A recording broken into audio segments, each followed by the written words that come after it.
Hello, welcome everybody. Just trying to get Elly on the stream, so once I've done that, I'm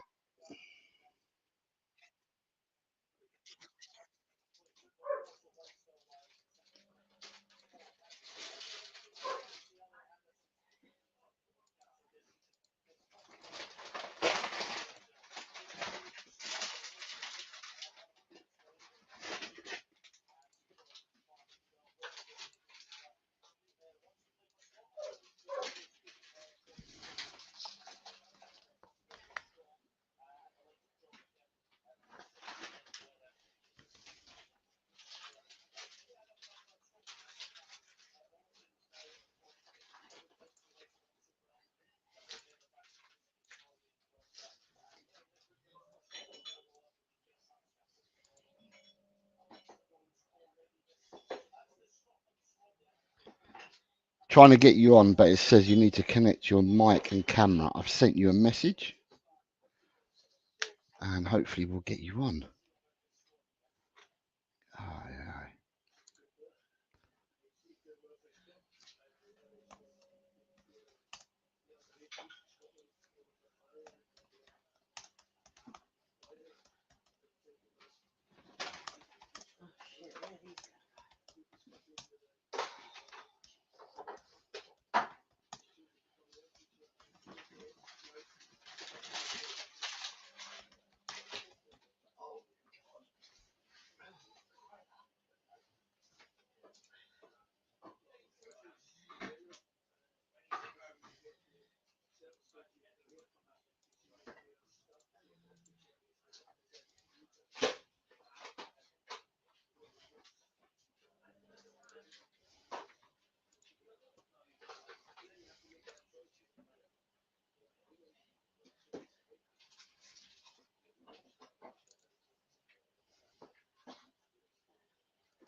Yeah.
I'd love to swear, Mark, but yeah, I don't know. It's either swearing or crying.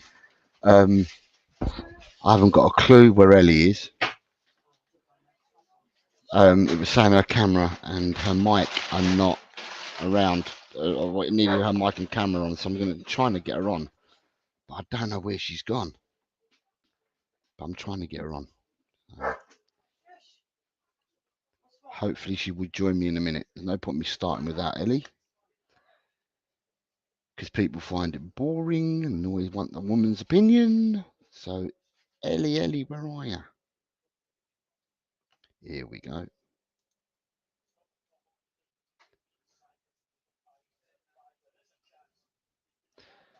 Right, they will need to connect their mic or cam before you can add them to the stream.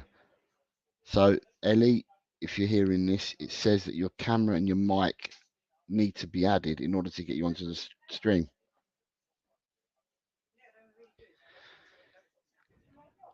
You will need to connect their mic and cam. I need to connect their mic and cam. How do I do that then? She said mine wasn't a success like hers. No. I said that his face was really long from front angle. Yeah, I think it's cute. Thank you, but Mum likes it. Mum doesn't know what we're doing. She doesn't have to know. She likes it.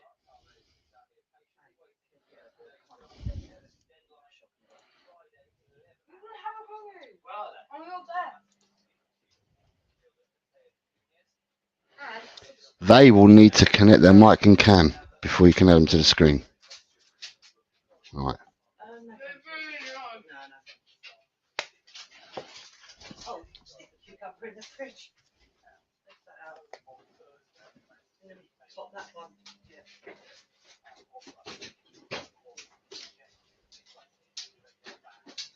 On the So you people love your oyster sauce. Is it possible to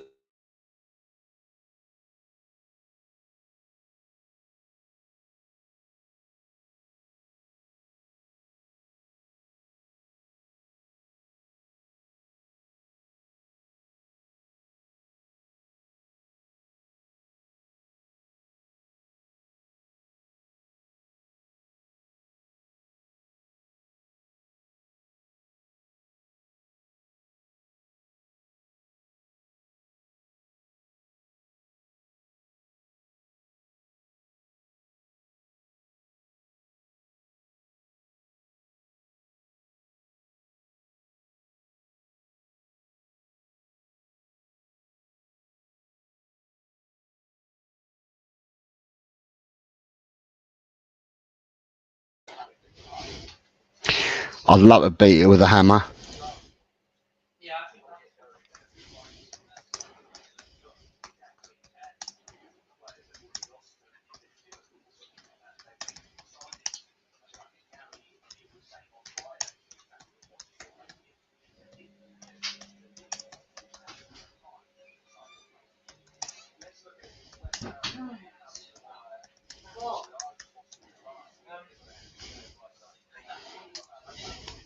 Yeah, I think that's yeah, how much monkeys do you want? Whose pads are these? Girls. What? Oh no, that's Jasmine's, yeah. Oh, one's Alex's, one's Jasmine's. Oh, for college. Yeah. Come on then, dogs.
All right, is she back or we're there? Hello. Yes. Yes, you're now here. Yay! At last. I don't know Thank what you were God. doing, but in the background you kept Mm, coming up as not I when know. and You it know kept what? saying your mic and My camera. husband, my husband, the div, turned the internet off. So it's What your a husband's fault, is twat. it? I'm going to go and hit him later. So it's your husband's fault. Yeah. Ah, how Honestly, are you? QPR fan, isn't he? Well, he hasn't got much sense. So how I'm are all you? right. I'm all right. Yeah, I'm fine. But I was really looking forward to starting at 2 o'clock, but now we're here. It doesn't matter, does it? Because we'll just continue the stream. You gone live, I presume. Yeah, and Nice one. live, and Come for the on. last 12 minutes saying can't get Elly on. I don't know what she's doing. I can't get Elly on. Yeah, And then but I've she gone, moved his husband. and Turn then I've the gone, internet off. and then I've gone quiet. I've got Mia texting me to say to me that I'm having problems, and what to do. So thanks to Mia. Um, then I've been messaging you what Mia's been telling I me. know, I've seen it. I've seen it, right? But I'd rather than message you, I thought, right, I won't dob my husband in, but then I thought I've got to dob him in. Yeah, but there's no point messaging me because I ain't got a clue what I'm doing. So, so that's probably where it worked out You well know that what Mia I helped. mean? That Yeah, Mia well, helped it's out. all my So, husband's fault. Stupid QPR fan sabotaging our stream. oh my god. Um, Can't yeah. take So, it anymore. thanks for coming on, Elly. No worries. It's a Um, pleasure. it's nice seeing you again. Nice seeing Um, you as well, Jose. it's been the last time I saw you was last Thursday. Yeah, been a I, long I, while, isn't it? it's been ages. It's been ages. I wanted to start with just by saying a thoughts for a friend. So our Yeah, thoughts are with Chris from Meta Football TV, who yeah, is one of the people that when I started doing this, well, yeah, when I started doing this, we both made a pact that we'll try and help each other out, which is what we've been doing. And unfortunately, Chris can't come on today and be with us like we are with him on a Thursday because he's yeah, got some stuff going on in the background with his family. So I just wanted yeah, to because he would have been with us today otherwise. So I just wanted to say that our thoughts are with you, Chris, yeah. and lots of My thoughts love are with you. and hugs for you and your family. Yeah. Chris, my heart goes out to you, man. You know, we'll all be here for you. Anytime you need to talk, pick up the phone. We're here. Yeah, so I just wanted Yeah, to start off and just get that in because yeah, yeah. he is a part of my journey as well going forward. So He's a lovely yeah, geezer as well. Lovely bloke. so we'll wait for him to when he's ready to reach back out to us. Yeah. And then we roll on. So the next one is all yours, Ellie. Yeah, thoughts on the Bournemouth win. Well, I thought we played very well. We continued that sort of same intensity from the Man United game into the first half. Um, moved the ball very well. We moved well off the ball as well. I was very impressed with our midfield again. Not so impressed with the front three again, especially Richarlison. He had a bit of a stinker, didn't he? You can't really put any other word apart from stinker on that one. Um, the thing is, I see fans saying that he tries, but we need him to try a bit harder and get his feet sorted out, Jose, don't we? Hmm. So that he can actually score a goal. I said he needs to make smarter runs, but he's not doing it. He's making the runs where he's not going to score. Apart from one run where he twisted his legs and then he tried to flick it back like a good Brazilian does, but then he just couldn't recover to get a good shot off, and Yeah. they blocked it, didn't they? Yeah. But I was very impressed with the defence as well. Vicario was brilliant. I thought his distribution was magnificent. on point, very calm, cool, calm, and collected. Van der Ven, beautiful, made a fantastic last ditch tackle, timed it beautifully, right? And Romero, oh, I think if it wasn't for Madison pulling the strings and Basuma, I would have given him man of the match. But yeah, but even Udogi and Sarr, they stepped up again as well. Young boys filling big boots, but I thought they played very, very well as well. And they came into it a little bit in the second half, first 15 minutes. They pressurised us, but we held strong. And then we scored that all important second goal by Kulu. He Yeah. pulled one out of the bag for us when we needed it. Yeah. What was your Um, thoughts on it, Jose? my thoughts are right. I'm sorry. Just thanking Mia for helping out Yeah. because Thank you, Mia, Mia. She's been a Mia. bit poorly as well, so I really appreciate that. Oh, she's not been feeling. Oh, Mia, I hope you're feeling No, better. I didn't realise that. yeah, I've just sent her a message saying she wanted to join us. She could do so. yeah, Um, like that'd be brilliant. my thoughts. I'll talk about my thoughts on the win. Listen, right. I'm gonna go back a step, right, and I'm gonna say because I have to be true to myself. So if I'm wrong, I'm wrong. But I said ages ago and ages ago, I said, do you know what? Under this manager, everyone was saying that we're going to get Tonkins. We'll get Tonkins, and it's going to come a time that we're going to lose and we're going to ship hatfuls of goals and stuff like that. So you've got to ride the crest of the. And I thought to myself, do you know what? Under Postacoglu, none of these teams get battered. They haven't got battered, these teams. So, I'm okay. You might lose a game here and there, but we're not going to get battered by teams, right? So, my thoughts are it's not unexpected. I expect this kind of football. I expect this kind of football going forward. I said it before we started the season. I was saying it just before we had the pre-season friendlies, and I'll continue to say it now. With being away from Europe means that we're training on that field for 1 week, and um, yeah, so we're training on the field. So he's instilling into the boys what he wants. Week in, week out, we'll get stronger. We'll adapt more. We'll learn more from it, and it'll be easier for people to know exactly what they're doing, where they're going, everything. So things are only going to go upwards in the terms of the team uniting and knowing each other's play and everything like that. So for me, it wasn't unexpected. I turned around and said last week, I said I won't make it. Do you remember I said I'm not going to make a score prediction, but we will keep a clean sheet and win. Yeah, you did. And when I was pushed on it, I Spot don't know, on. someone really, really pushed me on it last week, and I ended up saying we'll score 2 goals from up top, but Yeah, we only ended up with one because Kulu got one. So, but that's yeah, when I was really, really pushed. But otherwise, what I said is what I expect, and I yeah. expect more of this. You're the new guru, Jose. I don't know Yeah, about Guru. it used to be Will Kelly, but you've taken his mantle now. Well, I said we'd keep a clean sheet against Man United, but we'd score 4. We only got 2, but we kept the clean sheet. Yeah, yeah, because I think our defence is gelling, and I think It's good. Romero has stepped up, and he's much, much more, not just calmer. He's more composed.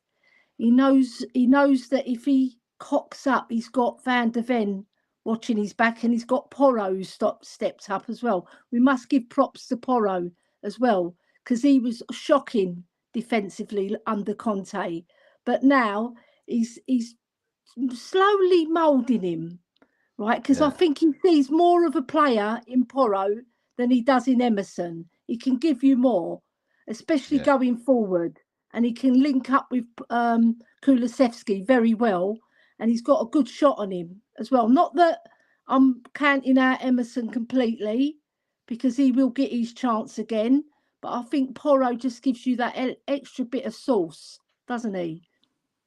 Yeah, yeah. I thought Porro played well. I thought a doggy played well as well. Do you know what?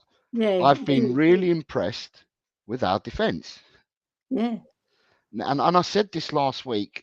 Um, after the Man United game. I turned around and I said on our show as well on Thursday that um, my only concern at the moment was the front three gelling because I said in defence I think we look fantastic at the moment, albeit that I don't know whether we've got the backups we need at the moment for the defence. But in midfield, we got loads and loads of options. And I said, it's just getting the front three to gel. And we were all discussing on Thursday about the going out and the coming in for the attacking front three, the wide ones. Because Son cuts in and so does Kulu. And we were talking Yeah. about we would like to see maybe Perisic, Solomon, or even Porro to see because they'll go past the player Yeah. and that was what we were saying. But other than that, yeah, the defence has been absolutely superb, Yeah, definitely. and they've And you only know, been thrown together, really, haven't they? So that's right. the They're four of them learning haven't as played they go together. Yeah, along. yeah, Yeah. And another thing, right, what I've noticed, I think if we go in for Tosin, right, I think he gets a start.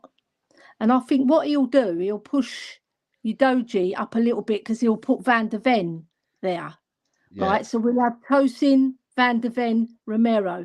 Those three are going to be awesome and they'll win us a lot more points that we might get a draw at, because I can't, I agree with you. I can't see us getting battered, all right? Because they're gelling, and not only that, their communication's really good as well, yeah, and when one goes, one knows, that he's got to be on recovery, so he's on standby in case everything goes tits up when we're attacking, because it can break down, because like Bournemouth did press us and yeah, they won the ball quite often, right? And they pushed towards that first 15 minutes was a bit hairy scary, wasn't it? Because they had yeah, quite a few chances, but we handled it well, don't get me wrong.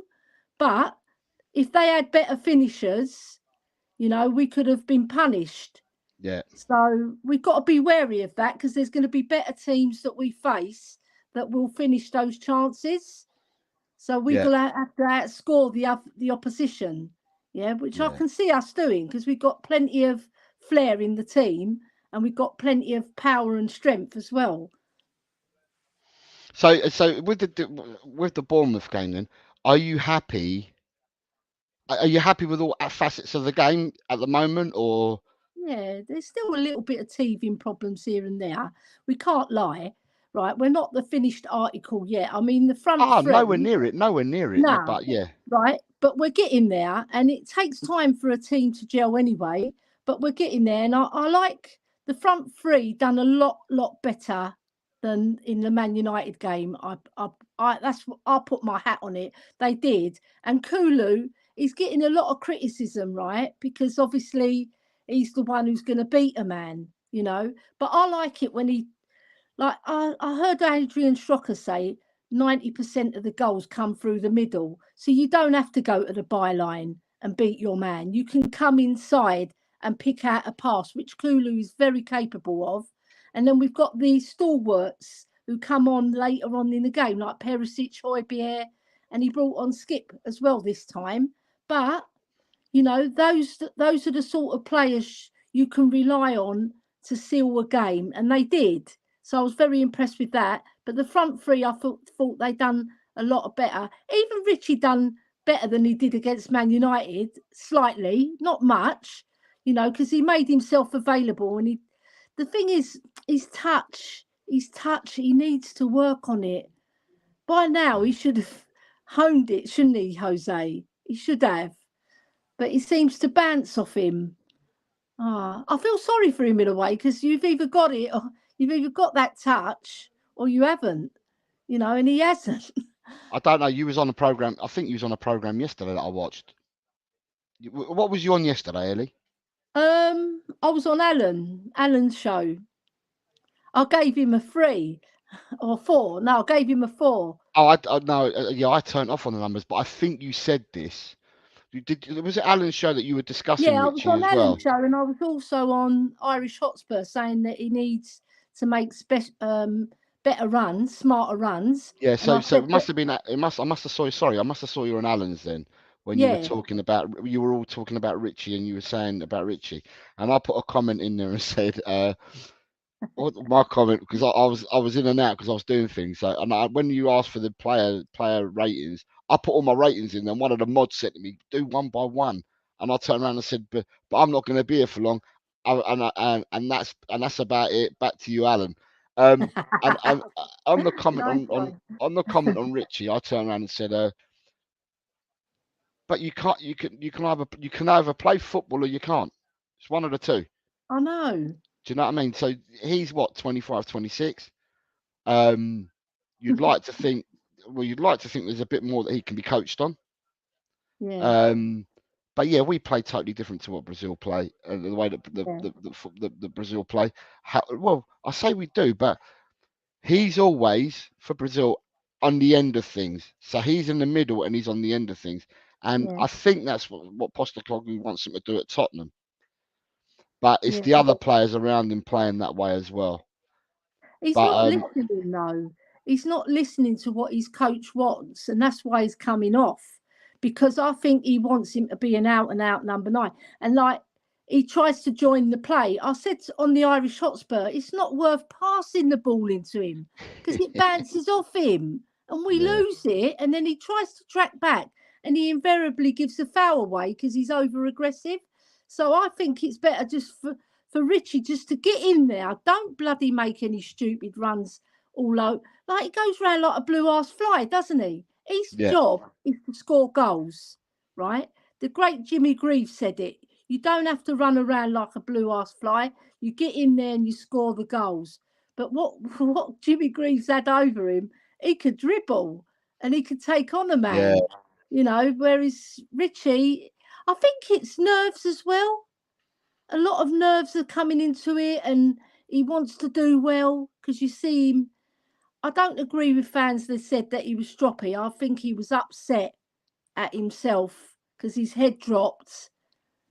But in a professional game, right, you've got to put your head up and be brave, But he right? gave away. And He gave away. He did a give himself a stupid pass. couple of rush tackles, didn't he, as well? Yeah, and he done that stupid pass where we And were clean through and didn't he he get a had yellow 3 as well? players Yeah. either side of And he him went to the and he wrong one banged it instead of, in. yeah. Yeah, He and went he out to banked it Kulu into instead of their player. yeah. He went out to Kulu when he should have put Sun. It was Sonny or someone was running through, and they were the Yeah, easier ball, Sonny weren't on they? the left and Kulu on the right, Yeah, but it was the passing to easier Sonny. ball. He's Yeah, gonna have much more chance of getting in on goal because of yeah, his speed. yeah. I found that the easier ball was the one in the middle. We weren't out Yeah, left because Sonny weren't out wide. I think it was Sonny, but whoever it was going through the middle. it was either Madders or Sonny. I can't remember, Yeah, but it it was was going one of through the the two. middle. Either way, he chose the wrong option because he put it to their player, didn't he? He did a duff pass, Yeah. and I really want him to do well, but I just don't. He's not a brilliant footballer.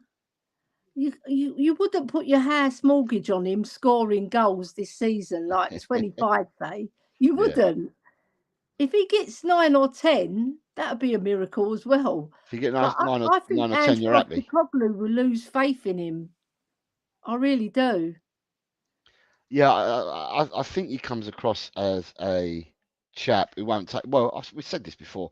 He won't take any nonsense, and if you ain't cutting it, then Yeah, he'll set he's you gonna back and he'll put someone cut else you. like that. You're chopped. See, and if Richie's on the bench, right? Because we're not going to sell him. If we're going to sell him, it's going to be in January. But I don't see Levy selling a £60 million player because he'll look at that as a failure. He'll give him to the end of the season. And if it's not quite working out, we've been joined by Kate. I haven't got my camera on because I'm building flat pack furniture at the moment. Hey, That's how's it all fine. going? It's not great. It's not going great. It's taking a hell of a long time. Are you moving far, Kate? No, 20 minutes up the road, but we've had to put the moving date back because my mum's not out of hospital yet. It's all a bit Okay. up in the air. Yeah.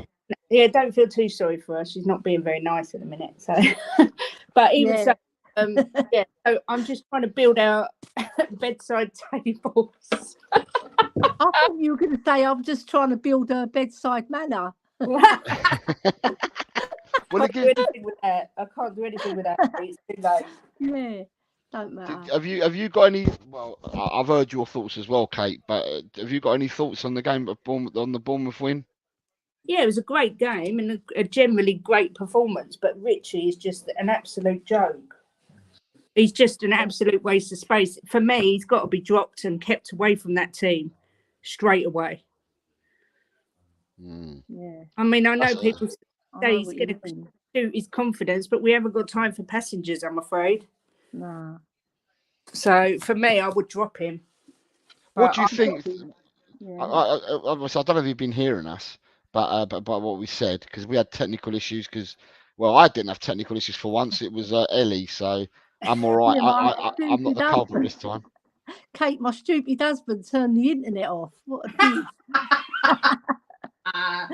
It kept coming through, but you can't add the guest because they haven't got a camera or a mic. And I was like, well, it's not I me love this my time. husband, really. Yeah. I think he's stupid, but I still love him. oh, wait, they say it's sexy, but I won't.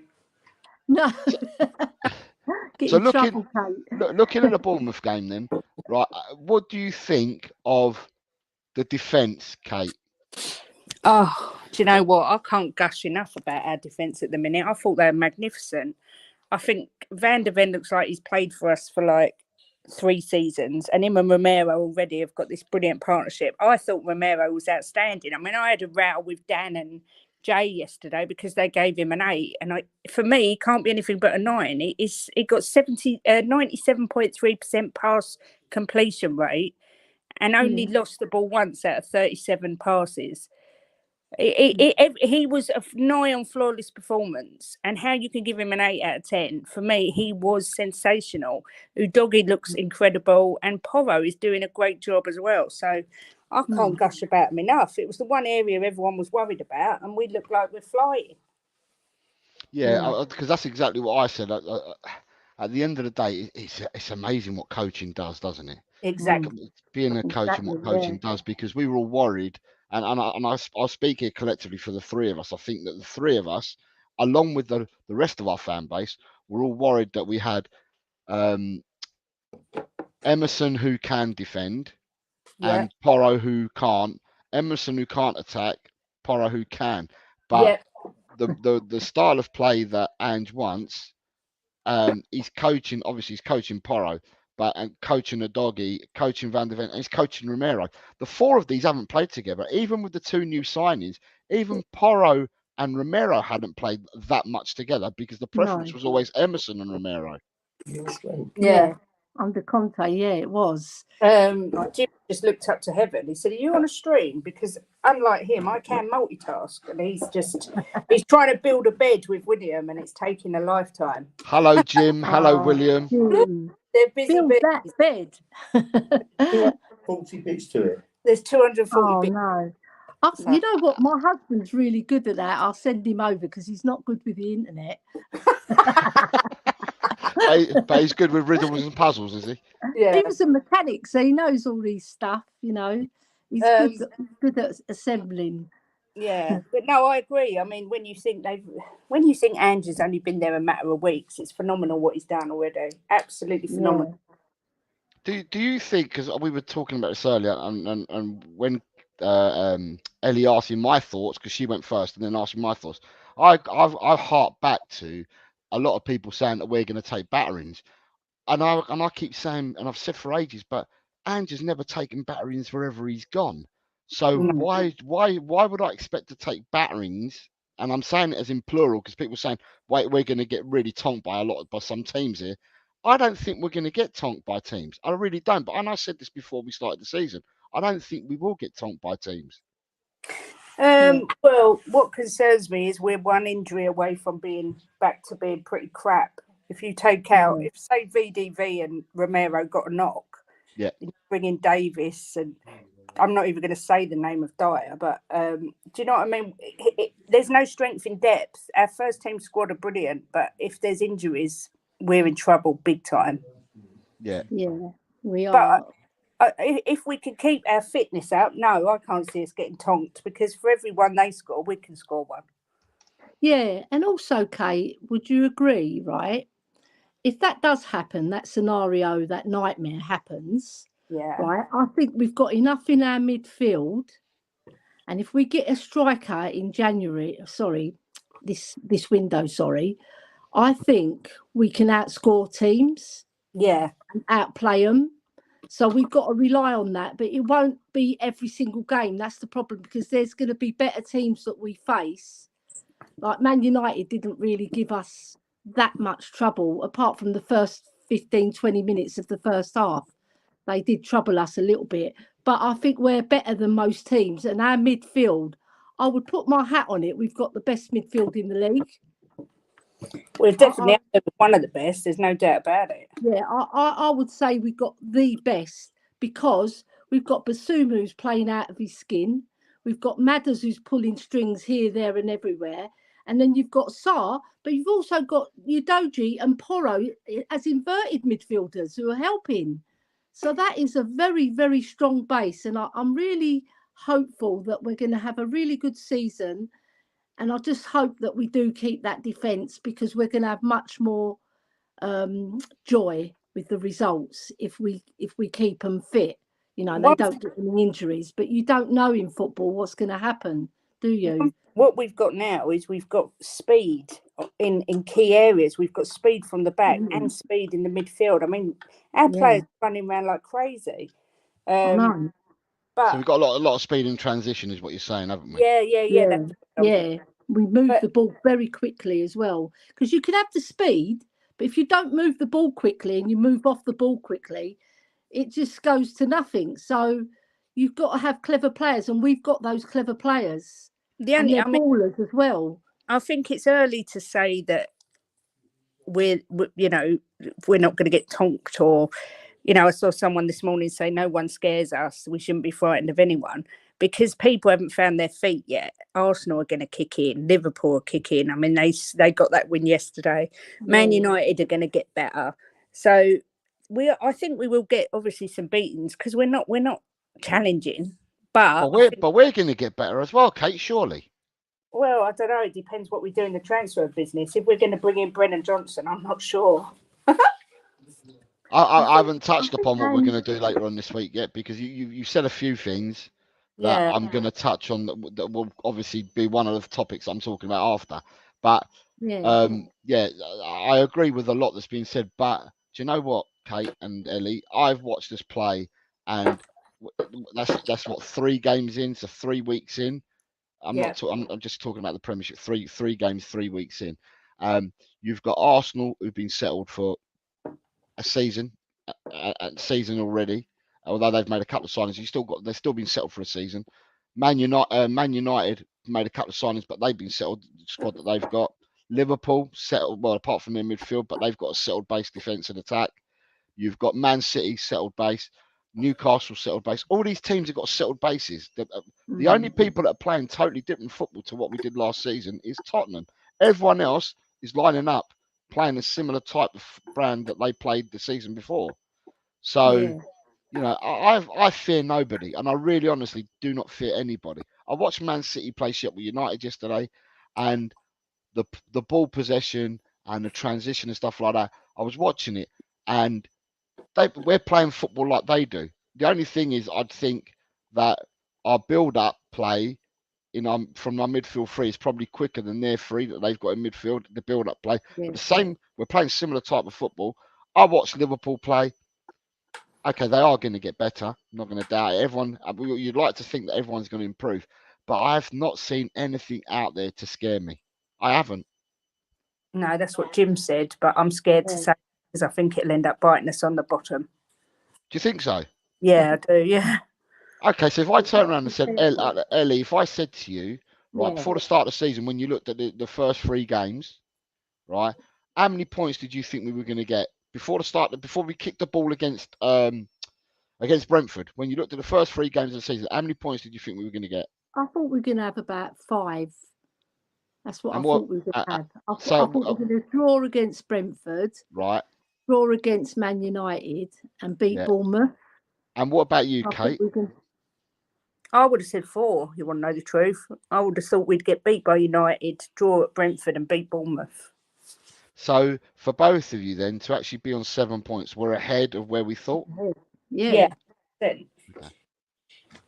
Because we But didn't Okay. think they were going to gel so quickly. You know, So all so, the so I teams got gelled. welcome Barbaric. So Barbaric's comment is oh, this is going to be in the top 3 number 6s this season. He's a beast. And then he goes on to say, I'm looking forward to playing the top teams this season. I haven't had this feeling since the Poch days. Yeah. Because we got Basuma, who's like our Dembele. I would liken him to Dembele. I rate him that highly, right? And then we've also got Bentancur to come back, remember? yeah, And you've got Madders, who's like Ericsson, but even better, because he's just a better baller all round. I just think he's better. That's my opinion. Right? I love Ericsson, but I just think Maddison's got more about him. Yeah, and then you've got Pape Sarr, who's like stepped up, 19, 20-year-old boy, and he's learning from the other 2 midfielders as he goes along. But he's stepped up immensely. We saw he could do it when he played against AC Milan in the San Siro. He had a worldie game, and then he got dropped. So that must have dented his confidence a bit. So did Skip have a worldie game. It's probably the best he's ever played with Tottenham. Against Barcelona, him and Sarr. Yeah, I reckon Sarr had the better game, though, in that game. He was all over the pitch, winning the ball, driving us forward. He was brilliant, right? And we're seeing the same Sarr now, you know, and he's got a little cock-a-hoop step in him, isn't he? You know, like he's got a bit of confidence there. You know, when you got confidence and you go on the pitch as a creative, because I would say he's a creative because he's already assisted and he's already scored, right? So he's got that in his locker. What do you think, Kate? yeah, I agree. But I think consistency is key. It's only been 3 games. We've got to see how they perform week in, week out. We are at that stage where Jim and I have both said when we watch anyone else play at the minute, they're not as entertaining as Tottenham. And we used to say that with Poch because we play such front-flowing football. Everyone else seems a little bit dull. But I think everyone might be getting a little bit carried away because it is so early in the season. By all means, I'm over the moon. I'm buzzing and I'm excited. But I think we are where we are. And I do think the next 5 days are going to have a massive say in how our season goes and how the other team's seasons go because they're going to strengthen. Big clubs always strengthen. And history tells us that we don't normally do that. Yeah, true. So you've got Mark Cousins, the sheriff, saying, remember the first 3 games under Nuno, we were top. How long did that last? I'm not doubting that, Mark, but what I'm saying is, what did we think as a trio and the chat? What did you think, or what did we all think we would get from the first 3 games? And from what Elly and Kate have said, and even myself, although did I have that? No, even myself, I'd say even myself, we've gone beyond where we would expect it to be after 3 games. Yeah. And you've got to take into account, I don't want to be the negative one, I sound negative, but you've got to take into account there's normally a new manager bounce as well. So, you know, once the bad weather comes and we get an injury or 2, then we'll see, you know, what we've got in our locker room. Yeah. But the new manager bounce for Nuno, was it really a new manager? It would have been a new manager bounce because he played the same shit that Mourinho played. Defensive crap. Really was. And then Conte come in and played fucking defensive shit football as well. However, the manager bounce, I don't know whether it's the manager bounce or it's just that we're playing really good football as well as the manager bounce. But the thing is, will the manager bounce continue? I don't know. I hope it does. But the good football we know will continue because this is what this manager brings. Yeah. I said to my brother, Kate and Jose, I said, we're like that whistling kettle when you boil it and it goes and you're waiting for us to explode. We've still got more to give, right? And I think Ange is tuning his engine, right? And I think he's tweaking here, tweaking there. And if he gets help from Levy and the board, that's going to be the icing on the cake because then he'll have even more backup and he'll have strength in depth. which we do need, because like Kate said, if we get an injury here or there, it's not going to be so easy No. to get our victories. Yeah. And then you've got Barrett Disdain says the move against Bournemouth when Sarr slipped Madders in. That's what's got me excited, as I feel there's a lot more to come. And then he's also said, I had us with 3 points from the first 3 games. I had us losing to Brentford and Man U and a win against Bournemouth. So we are all ahead of my predictions. So, and this is coming from the chat as well. So basically, it's what we're all saying. Do you know what I mean? So long may it continue. Next topic, and I'll pass this over to you ladies. Right, first of all, Elly, what do we want to see for Fulham? Right, I want to see him play a strong team and go all out for these cups as well, because we've let ourselves down in the cups since the Poch era. I mean, we made 4 finals with Poch, and since then, zilch. Oh, no, sorry, we did make 1 with Jose. Sorry, I got that one wrong. But then Jose or Ryan, because Ryan managed us. him before the bloody final. That's another bloody story. But I just want us to really go for it. And I saw the documentary what Ange Postecoglou does. He gets some practice in penalties because there's no replay, is there? So he'll be doing that on the training ground this week, getting all practice in penalties in case it goes to extra time and it's still, level score, right? So, but I want to see a good performance as well, and I want us to win in style and just make a statement in these cup competitions. And this is the very first one we're involved in, so let's go there and get the victory. Come on, you Spurs. Kate? I mean, I said on Alan's show yesterday, I wouldn't make any changes. If your team's playing well and they're all fit, play them every game. Because we're not in Europe, so go all out to win the cup. If we end up being 3-0 up, then rest them. But don't, don't play a second-rate team and then bring them off the bench. Go out, get in front, and then if we go 3-0 up or something, then get the kids on or try a different system. But if every game counts, everyone wants to win a trophy. I mean, can you imagine if Ange wins a trophy this season? He'd be an absolute legend. For me, I wouldn't rest anybody. My best team would start because I think we've got more chance of winning the cup than we have of winning the Premier League. So go all out for the cup. I've got 2 schools of thoughts. One is exactly what you just said, Kate. Play a full strength side, and my other school of thought says that maybe you could change 3 to 4 players to give them a run out, and especially up top is where I'd change most of my players. I'd give Perisic a run out. I'd give Solomon a run out, if need be. And if it didn't work, then revert back to type. Who would you play in the middle, Jose? Would you play Son I'd stick Richie there. Keep Richie playing for the time being to try and boost up his confidence. And then if you wanted to switch the midfield around, you still got Højbjerg and Skip that you could probably change around with. I wouldn't like to change the centre backs. I wouldn't like to change the doggy, but you can also probably change Emerson for Porro. There's different ways of looking at it, but I wouldn't do the wholesale changes of bringing 7 or 8 players in and youngsters like we've done in other previous seasons in cups. I don't want to go too far away from the first team, if that makes any sense, because we're only playing 1 game a week. So I wouldn't want to go too far from the first team. But I did say last week as well, when we spoke on Thursday on Chris's show, and we were discussing the next 3 games. We discussed Bournemouth and we discussed Burnley, but in between we discussed the Fulham game, didn't we?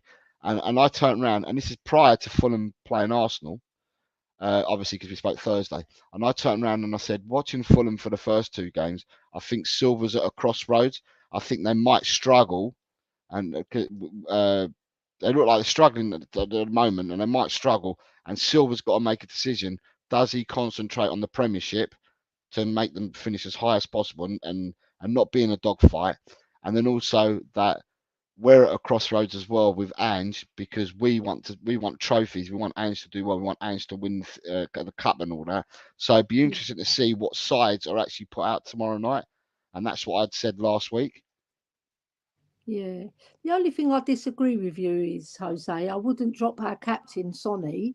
I would keep him because he's got much more chance of scoring a goal than Richie at the moment. Even though he's had a barren spell, he did pick up towards the end of last season.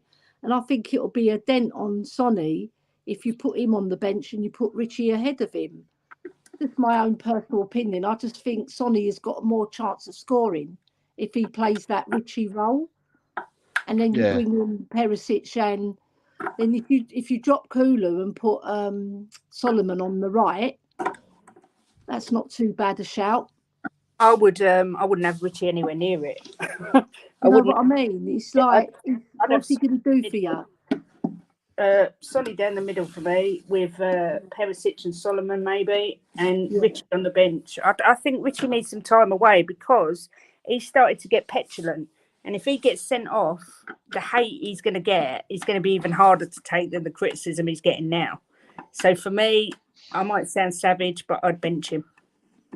Yeah. Like in the stadium when I'm in my nutter section, they really love Richie because like they can see that he wants to do well. Sorry, Right? Kate. Sorry, Ellie. Can you rewind that back? What is your nutter section? That's it. That's section 252 in the south stand. Okay, who's in there? Is there Nothing. anyone we know that? Is there anyone that Well, we know that's there? one of the blokes broke my foot, but it wasn't. I mean, it was my fault as well because we were both jumping up and down, and he just came stamped on my foot. But they are crazy, right? And they really do speak their mind. They really do. So they're a bit like Kate and Mia and you. Yeah, they are. They're a bit potty mouthed. No, but they're really good fans. They're passionate fans. They want the best, and they can see Richie is trying, right? So they give him the benefit of the doubt. But once he starts not scoring again this season, I think they're going to lose their patience as well and turn against him. Do you know what? I get fed up of people saying he's trying because trying don't score your goals or win your games. Any That's other right, big club would have put him out by now. If he was at Chelsea, he'd have been sold. If he was at City, he'd have been sold. Yeah, we tried, it didn't work. He would have been on the transfer list for me. Yeah. He's just not. He's not good enough. It doesn't matter how much time he gets. He's just not good enough. I know what you mean, Kate. But Spurs fans, right? We always try and give our players a little bit more chance sometimes as a club as well. Look what we've done as a club.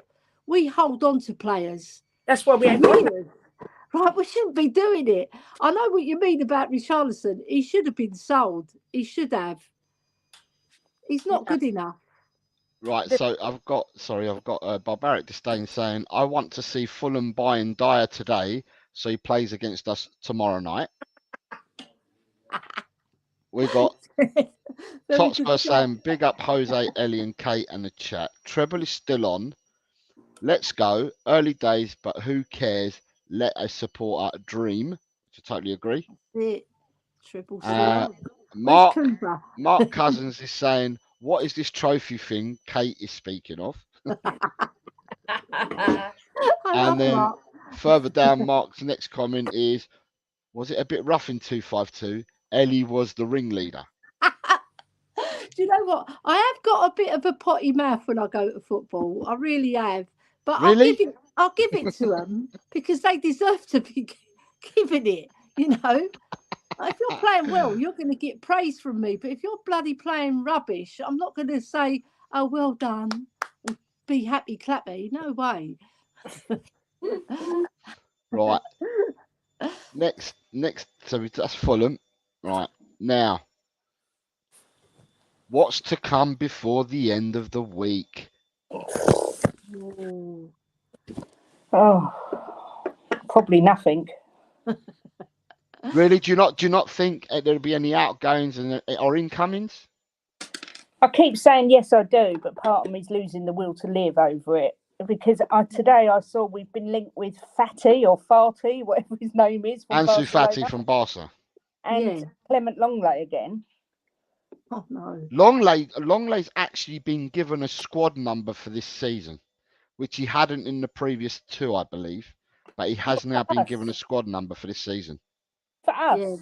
No, for Barcelona. Oh, He's got He, the he didn't have. He hasn't had a squad number for the last 2 seasons, but he's been given one for this season. what he's got. He's got the backup squad number. I mean, if we don't get a decent centre back and a decent striker and a winger, I would say, I think we're in trouble. And I don't want to be negative again, but I just think if Madders gets injured, Basuma gets injured. This is before Benny comes back. Yeah. VDV, Romero, these are key players, and we haven't got any backup for these players. Kate, right? You're not negative. That's actually a positive statement because you're saying we need these things. That's a positive statement, right? Okay. Because if you're negative, you'll say, don't sign anybody. We're all right. Yeah. I don't want to be negative. That's being more negative. Yeah, because I'm not No, trying I think you're positive by saying that because you want the best for our club. Yeah, of course. I think we all, but we are literally only we're so close to being a disaster if there's loads of injuries. It really concerns me. Yeah. What about you, Ellie? What do you think? What are your thoughts to come by the end of the week?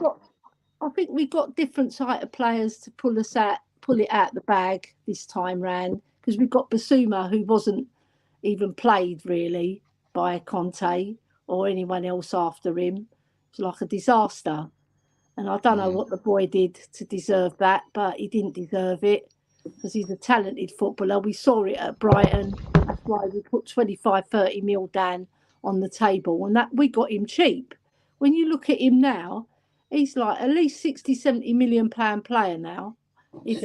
Maybe even more, right? But, you know, you got Madders as well, and I love him. And then you got your Doggy, or your Doggy, however you pronounce it. And then you've got your experienced players to come in. So I think we've got more strength. But I know what you mean, Kate. Like it can go tits up, can't it? Yeah, if quite we get key injuries, especially if Basuma or Madders go with another defender, then that's the spine of our team. You know, if we lose, say, VDV, for example, and then Romero reverts back to what he was doing last season, because he's got Dyer by him, because Dyer's always got a way of weaving himself back into our team as well. It's because he's a snake. Yeah. I agree.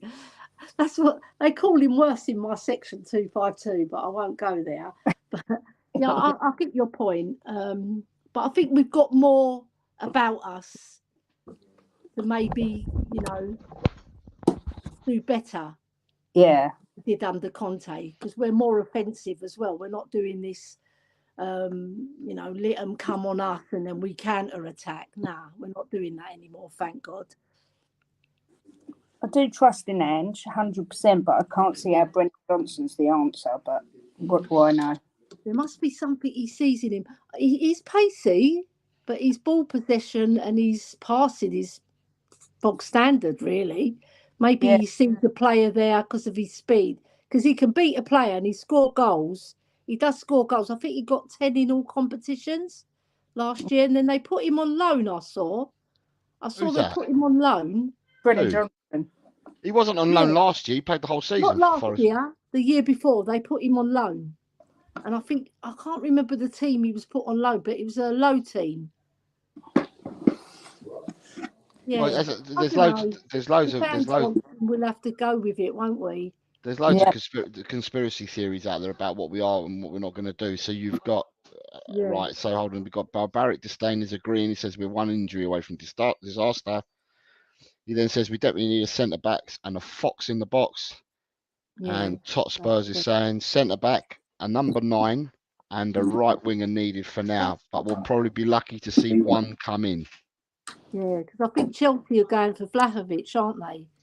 I don't know who Chelsea are going for, but my thoughts are, right, is that we definitely need to see some outgoings and incomings. I think that's just a no-brainer. We all know this. Yeah. I've said before that people say Rome isn't built in a day, and you know, but I'm a bit. Do you know what? If Andy's your man, And you've seen Ange's doing well. He's uniting the club. He's brilliant with the press, the press, the media, and stuff like that. And he's all around the dog's bollocks, which he has been and will be. You'd like to think that the club will have more, will give him more rope, so to speak. So I think the club would have had plans, or Levy would have had plans before for this summer. I think I'm hoping that they've now changed a bit because they've now seen what Ange can do and the Ange effect and everything.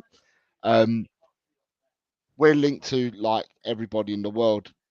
If you look at all the different channels and the different ITKs out there, we're linked to everybody, both incomings and outgoings. However, I think what Kate said and what you said is quite clear. I think the whole fan base can see where we believe that we need the reinforcements at. I'd like to see that we will get some outs this week. I'd like to see some incomings. The other thing that worries me, or so to speak, is what happened to the 50 million from last year, the drawdown.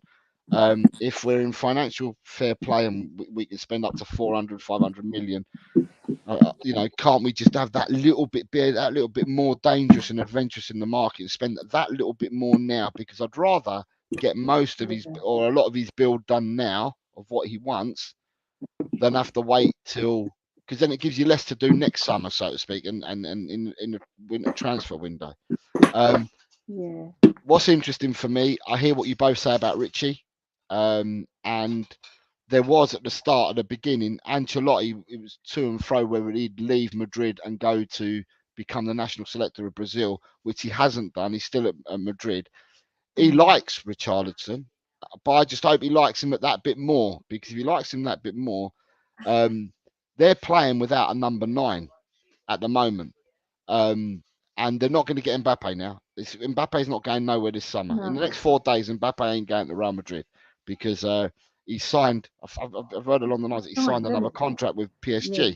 So that means he's not going this summer. So that means, are they still looking for a number 9? Because what Madrid have ended up doing is they've ended up playing with Bellingham in the hole, and they've playing Rodrigo and Vinicius as they're not too bad lads to have up front. They're quite slow, aren't they? But Bellingham's been scoring goals. He's scored in every game so far, Bellingham. So I don't know whether that makes Real Madrid go away from needing a number 9. But I'm hoping, or my hope is that Ancelotti really, really, really does like Richie and puts a 40 million bid. Something we're not going to get 60 million from him. That's not, But if he puts a bid in for him and takes him away from us, then that may free up some money to look elsewhere for us. I'd like to see another centre back come in as well. There's a lot of talk that we'll only do it if we get rid of other centre backs. But it's only talk again. There are lots of rumours of players going out and players coming. But this happens with Tottenham every year, year in, year out. Yeah. Towards transfer deadline day, we hear this. It's like a scramble, and we hear this, and this young man has said, don't forget the 50 million was on and off the pitch, put towards the new hotel training ground for the NFL. Yeah. That's what Nick's just said. Yeah. But yeah, I understand what Kate says as well. But Kate, do you really think that the other top sides are currently looking for other? Apart from Chelsea, Man United are scrambling for a left back apparently. Chelsea will scramble for anything. But do you think Liverpool, Man City, Arsenal, Newcastle, Villa, Brighton, do you think they're all scrambling for players still as well? Well, I think Brighton and Aston Villa are reaping the benefits of the business they've done anyway. I think Aston Villa have done some fantastic business with Diaby. Particularly, I think he is magnificent, and we could have had him instead of Kulu. Arsenal reckon their agreements in place already for them to get to Ivan Toney in January for 80 million. Liverpool, I don't know. I think Man United will still go in for Amrabat. If they don't, we should bloody well try and get him. And City, they just always find gems. So yeah, I think everyone will be looking to strengthen. I think this transfer window, the last day of the transfer window on Friday, is going to be one of the busiest it's been for years. I think it's going to be crazy busy. Do you think so? Well, with all clubs, you're saying, yeah? Yeah, all clubs except Tottenham. All clubs except Tottenham. Because what's interesting for me is obviously I want us to do business. But what's interesting for me is that she's dropped off. What's interesting for me is the Saudi league doesn't. I was looking at it last night just to make sure because I thought it was the week after the Premier League. I thought it was next week, the 7th. I thought it was the Saudi league. Their window doesn't actually close till the 23rd of September. Yeah, 3 weeks after, isn't it? Yeah, so you could have, I don't know, but you could have. I mean, although the deals where the Premiership teams couldn't buy anyone, some of the players that you've got that we class as deadwood, or that all clubs would class as deadwood, people that they haven't registered for squads and whatever, they could still end up going to Saudi. Yeah, true, So, very, very true. I just want us to sign the striker and the centre back. That'll do me. But let's see what happens. If Brennan Johnson's not a striker, he's a winger. He's going to be surplus to requirements unless he just doesn't think Kulu's good enough. You know, maybe he thinks Brennan Johnson's the answer. I just don't see it. I don't know. Maybe I'm being a bit harsh, but I think his general play is a bit poor. okay, but what you've got all the ITKs and everything are saying that, or the headlines are now saying, Ange prefers Brennan Johnson. I know. Ange just said it's Brennan Johnson. Has Ange said that? Because we don't know. We don't know. We don't know if Ange has said that or not. Hype, isn't it? Yeah, you know we don't know what like. Ange, it's the same as when we were talking about the Harry Kane thing, and I kept getting people kept asking me the question. Like during pre-season, before pre-season, is Kane coming, staying, going, blah blah blah. And I turned around and I said straight away, do you know what? I turned around and I said, do you know what? I think the conversations have happened. I think soon as Postecoglou went for the job in his interview, he would have known. He would have asked, "What have I got to play with? What can I do? What can I do? What can't I do? Who have I got? Who haven't I got?" And I said all along, the decision's already been made. But the only thing is, they're not going to tell us publicly. They're not going to tell us what's going on behind the scenes. But the decision's been made. Lo and behold, he's now gone. And now that he's gone, they're turning around and saying, or Postecoglou turned around the day after, or the day that Kane was leaving. Yeah, Harry made it clear that he wanted to move on. And I've known from the day that I walked through the door. So, again, what he says at the moment, or what he does, we're not going to know. All the clickbaiters are saying, yeah, this or that and that, this, that and that. I just hope that what we end up doing is we back Ange on what he wants and what he needs. And if there's players that he's already told, because he said this ages ago who he didn't want.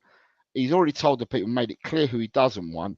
And I just hope that these agents do work on the players that he's told that they don't want. Now, you got someone like Ndombele. And the only reason why I said the Saudi thing, Elly. Sorry, I'm reading Kate's comment while I'm looking at you. Sorry. So the only reason why I said Saudi League is because if someone like Ndombele doesn't go by the end of the transfer window, right? That means he's not going to be put in our squad, so he's going to be stuck on our books. We're paying him his salary, but he's not playing, and he hasn't gone anywhere.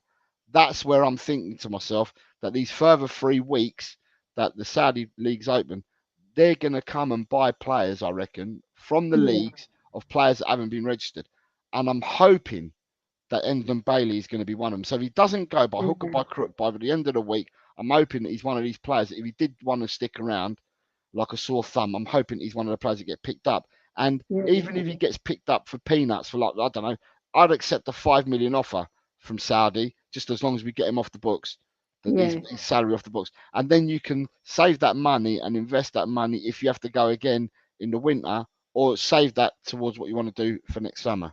Yeah, true, Jose. But like Ndombele, right? He's on a cushy number, isn't he? He's on 200k, I think, or thereabouts. So he's like camping out, isn't he? Because he's thinking, I'm not playing. I'm getting 200,000 smackers. I'm a made man already, and he's getting 200,000 100,000 on top of his made money, right? So Yeah. he's. I reckon, right? I reckon you're right. He will go to Saudi because I don't see any club picking him up because of his attitude, and they all know about him. They know what he can give, but he doesn't give it consistently, and he doesn't give it enough of the game, and also he just hasn't got the attitude, has he? Right, and Yeah. he's like a bad smell around the club because you saw him when he came in. He was like nonchalant, he's like getting out of the car, not bothered, you know, came in, turned up late for training a couple of times, I believe. Right, that's not the sort of player you want around any of the club, yet alone the first team. Even the youngsters, if he's turning up for training, like we saw last year when he was training, like not with the youngsters, but he was training the same day as them, Yeah. right? So if they can offload him, like you said, Jose, to Saudi League, that'll be a blessing in disguise, won't it? Yeah. Yeah. Yeah, Right. So we've got Nick saying Reguilon to Manchester United, yeah, you're Sanchez after it. plus 25 to 30 plus Reguilon to Man United, Sanchez plus 25 to 30 million to Forest. For So we Johnson, give them I don't see Sanchez, much. and then we give them 25 or 30 mil on top. So we get Sanchez. No, we give Oh, them Reguilon to Sanchez. Manchester United. Oh, okay. So okay, Reguilon to Yeah, Man United, Sanchez yeah, to Forest plus the dough for Johnson. He doesn't see much else. mm, Maybe we're hoping the Saudis come in and buy our Deadwood, and then we rip up the contracts. Yep. yeah, Barbaric is saying when you think of the players we'll lose in January, the depth is still worrying. Yep. yeah. Who was saying about Sanchez? Somebody was saying that he's useful because of his speed, like as a backup. So for us to give him to Forest, I know he's got a mistake in Yeah, him. but unless you got someone else lined up, because it looks We like haven't got Davis was no going one nowhere. lined up. Yeah, like he plays on the right, doesn't he, Sanchez? But he can play on the left, but he's better on the right, isn't he? But Yeah, if we get an injury, we've got no backup. We've got Tanganga. I think he's going to be sold, isn't he? yeah. Um, Well, yeah, yeah, we've got to Tanganga watch ourselves. says Kate says sorry guys, my internet is a bit crap here, but I enjoyed speaking to you both. Always, cheers. No, Kate, thank you very much. Thank you. Looks like my husband popped round to Kate's. Yeah. Nick saying also if Tosin goes to Monaco, then Dyer to Fulham. As Tosin has said he wants to leave, and Monaco have come back in for him. So Right. I saw, well, last word on Spurs, I had a guy from Sky on yesterday, and then their tweets, obviously, after their show kept coming out of what the guy was saying. And the guy was saying that it looks like Monaco are ready in the bid in the next 48 hours for tossing again. Yeah. But we're going after Pear Shures, is it? We've As touted him as well. right, he's We've got touted quite a afternoon, lot of Adrian. players. Sorry, afternoon, Yeah, Adrian. Adrian Schrocker.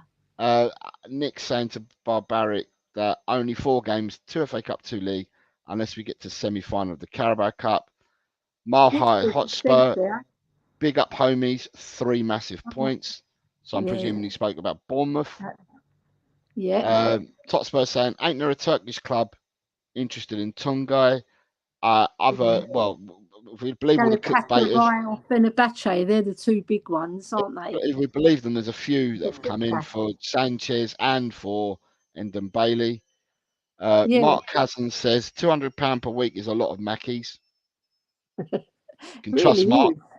He could buy the whole of his family plus the extended family, and he won't go bankrupt. Barbaric says, I think we should send Dyer to Asda as a trolley collector.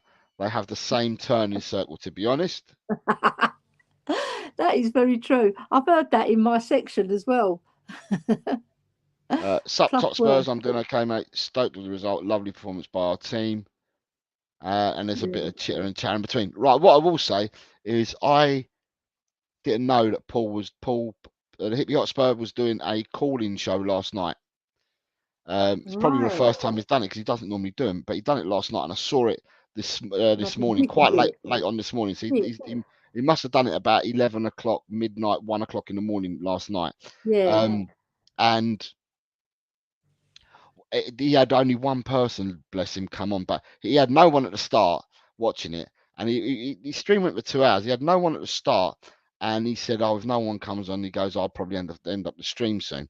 Anyway, he Yeah. spoke for about half an hour about things, and then some fella came on, Right. Lemmings or something like that. His name was. Anyway, he was out walking his dog in the woods and that, and he said that he follows Wolves because he supports some NRL team out in Australia called something Wolves. So his son his son made him watch the 2018 World Cup, which made him start watching football. Found that there was a team that got promoted to the Premiership called Wolves. So because his team in the NRL was Wolves, he started following Wolves. However, by hook or by crook, he says he likes personality, so he follows Ange. Um, and he was the only person walking in the woods in that. And it's amazing how many Australians follow Tottenham, because there's loads of them now that follow Tottenham, Yeah. and they all follow Tottenham because of Ange, and they Yeah. all speak so highly of him because they've watched Ange come through. They followed his career and watched him come through with other clubs, and it's Yeah. just absolutely fantastic. It's absolutely brilliant to see, is what I'm going to You say. It's saw absolutely. you saw those free radio guys when they're listening to the Ange Yeah, Postecoglou song, yeah. and they were brilliant. And they goes, "Oh fuck," they swore, didn't they? And he goes, "Oh, I'm a Spurs fan now. I'm a Tottenham fan."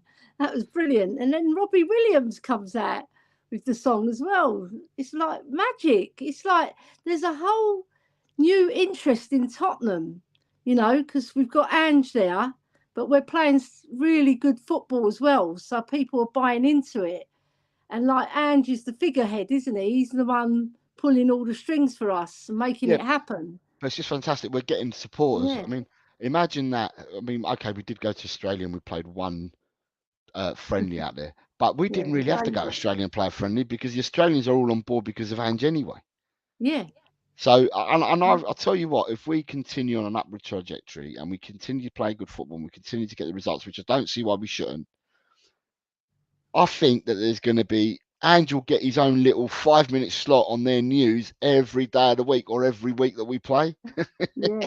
And who knows? I mean, the NRL's big out there, cricket's big and stuff like that. But who knows? Ange might make a lot of soccer lovers out there. Yeah, May because even like when may even you hear raise the profile of their own A League as well because it'll get more true, people interested. well, like you had the Women's World Cup and Australia made it to Oh yeah, the yeah, semi-final. yeah. Right, Yeah, so there's a little bit of interest from that side. But I see Paul, and where he lives in Sydney, they're not really big football lovers, he said.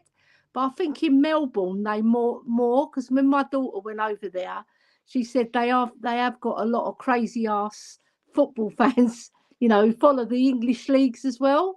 So I yeah, think maybe just Sydney haven't bought into it because they've got like sports they like more, in it, like over there. So, but I think it will grow with Angie's sprinkle of magic, on the Tottenham Hotspur, and I think they will buy into it as well.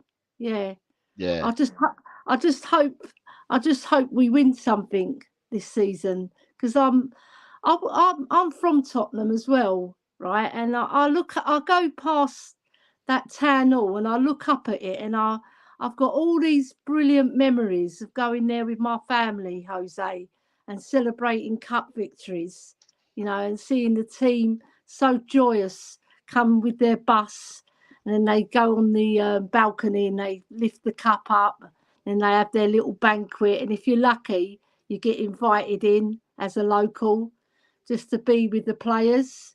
So yeah, I just want that feeling again because it's like you see all the other teams doing it and you think, I wish that was us. Since 2008, that was the last cup we won.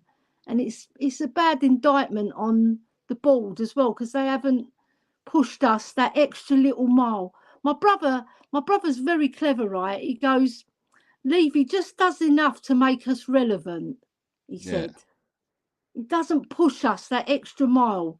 So this time, I want to see some signings come in, right, to help hand Jack. Because, like Kate said, if we get a few key injuries here and there, we could be like not struggling, but it's going to affect us. It will. Yeah. Right, sorry, we've got where am I back to? Where was I? So we've got Mile High Hotspur. Hotspur saying we're only going to get better as time goes by and the team start to fully understand what Andy's trying to implement. Can't wait till we are all really ticking. Yeah. Barbaric, TikTok. as a Spurs supporter for over 50 years, it's nice to see us in the news for the right reasons. Our football. Yeah. And the main man himself has popped in saying hello. Chris. Hello, Chris. We hope you're well. We started the show off dedicating it to you, so I hope you're good, pal. Yeah. Sent you a message as well. We've got Chris. Barbaric Disdain, and I think that's meant to be meta rather than me. Meta, you call this individual. It says me. It's got it right way around. So I think that's what it says. So there's some more luck with Chris, and it says meta even. Yeah, you beat me to it. Meta, come on, Meta football. And everyone's saying hello to Chris.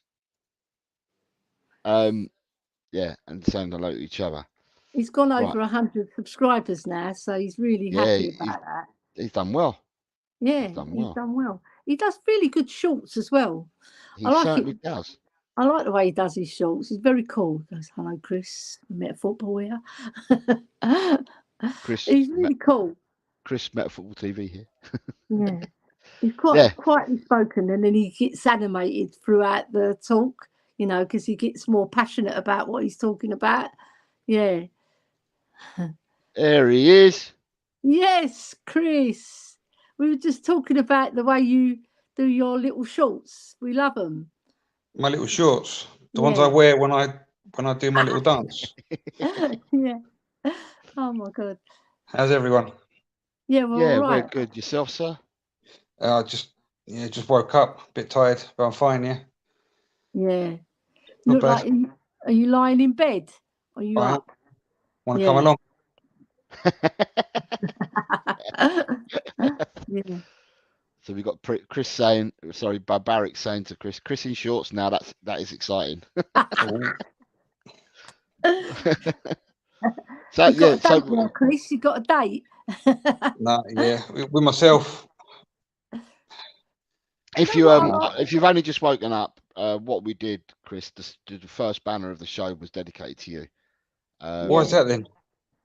Saying thank you to you and that, and we know that you were going through some tough stuff, and sending all our thoughts and wishes to you. So we started the show off with that. But I'm glad to see that you're here, because you did say to me during the week that you weren't going to be able to come on today. So I thought, first of all, let people know that, my co-collaborator, we are in our thoughts and that. But I'm happy to see you, chap. You know what I mean? So I'm happy to see you. Yeah, thank you for that. Nice to be thought of. Yeah. Yeah, the hemorrhoids are clearing up. Thank you. And then Kate as well. Kate telling, I saw your short, but Kate was telling everyone anyway that you've gone past your 100. Well done. Yeah, thanks to everyone that has accompanied on the journey, and thanks to Queen Elly. There you are, for pushing and pushing and pushing. Thanks to you, Jose, for being there as well. So it's not just down to me. It's not just being ridiculous on the internet. It's thanks to everyone, really. I've got a something that I put in it as my next banner, right? But what I'm gonna do is I'm gonna ask anyone in the chat if they want to come on, then they can come on for what I've got as a banner. Right. So if people do want to come on, they can come on, because I've got a banner prepared. Yeah. And I knew Jazz Fusion to come in. Jazz Fusion. There's a kid called Jazz Fusion. I don't even know if he's a kid. He seems like a young chap. He's really good in the chat as well. You see him a lot in other people's chats, but I don't think he's come into your chat before, Chris. I've not seen him. Jazz don't know. Fusion. Yeah, he's got I think he's got a saxophone as his All right. Yeah. icon. Yeah. Everyone's welcome. Yeah, everybody's welcome. Right, I've just put it in there just in case. And if people do want to come on, I've got a banner set up. And the banner's been set up, and the reason why I set up is because of you, Elly. Right. But then obviously because Kate jumped on earlier and because Chris is here now, I'm just thinking to myself, maybe it might be good to share this section. It's only through conversations that we've had in the past, and I know that it's something that you like, Elly. So I just thought to myself, I'll put it in there as a banner, and I just thought to myself, well, now that I've got Chris on there, if anyone else wants to jump on board, they can do, right? So, God help us all. right, the banner is called Guest Corner. Oh, right, Ooh. and this is where my guests can tell me only one. I don't need to 5 or 6, but one abiding memory that's made you really proud or really happy or whatever about Tottenham. Elly, because I know that you like talking about the good old days and stuff like that, and you made me think about this, and I thought to myself, do you know what? Do this as a topic, a guest corner, and I might do this every time that I stream. Just do a guest corner and get. So by the time I've had you on more shows, Elly, I'll do loads of different stories from you. But give us one for today. The one abiding memory is when we played Wolverhampton Wanderers at Highbury in the FA Cup semi-final, 1981, because it was the first cup final that I could remember, because my dad took me to the 1967 one when we beat Chelsea, but it was the first one that I could go to, the FA Cup, when we queued up all night the previous night in the rain, me and my brothers. It was freezing cold for the tickets because they were selling them, and we got them in the end, and then we arrived at Highbury to be greeted by a lot of nutter Arsenal fans who were shooting pellets at us down Avenel Road, but we dodged the bullets and we got in the ground, right, and it was absolutely fabulous. I've never ever witnessed an atmosphere like that in my whole entire life. Even when we played Arsenal at White Hart Lane at the Tottenham Hotspur Stadium, but I call it White Hart Lane, yeah, it was electric. And Paul Miller said he could feel the thunder of the crowd in his boots when he done a talk just recently. And I know what he means, because it was magical, and the air, and because it was at Highbury, right, it was extra special because we did it in the Arsenal ground and we got to the final, and the game was brilliant, brilliant goals. Ricky Villa's goal, superb, right into the top left-hand corner, brilliant. Garth Crooks went on a run, got on the end of it, scored. It was just so magical, and I was with all my brothers, my dad, and it made it extra special because I was with my family and all the Spurs fans coming out the ground. It was amazing, guys. Like the songs we were singing, we were cock a hoop, We'd got to the FA Cup final on Arsenal Stadium. Yes, that did it for me. Even more than the Champions League semi-final, because that was extra special as well. But I wasn't there, but I witnessed this one, and the joy on Keith Birkinshaw's face, the joy on Glenn Hoddle's face, Steve Perriman, they really did deserve to get to that final. It was absolutely magical. Fantastic. Yeah. Amazing. Chris. Brilliant. It made me cry, man. You're an abiding memory, a thought of whatever of Tottenham from the past or whatever. And we'll every time it can't be future. It's something that we've lived. And every time I do a show, I'm going to keep a guest corner there. Cool. I think that's a good idea, actually. Very good idea.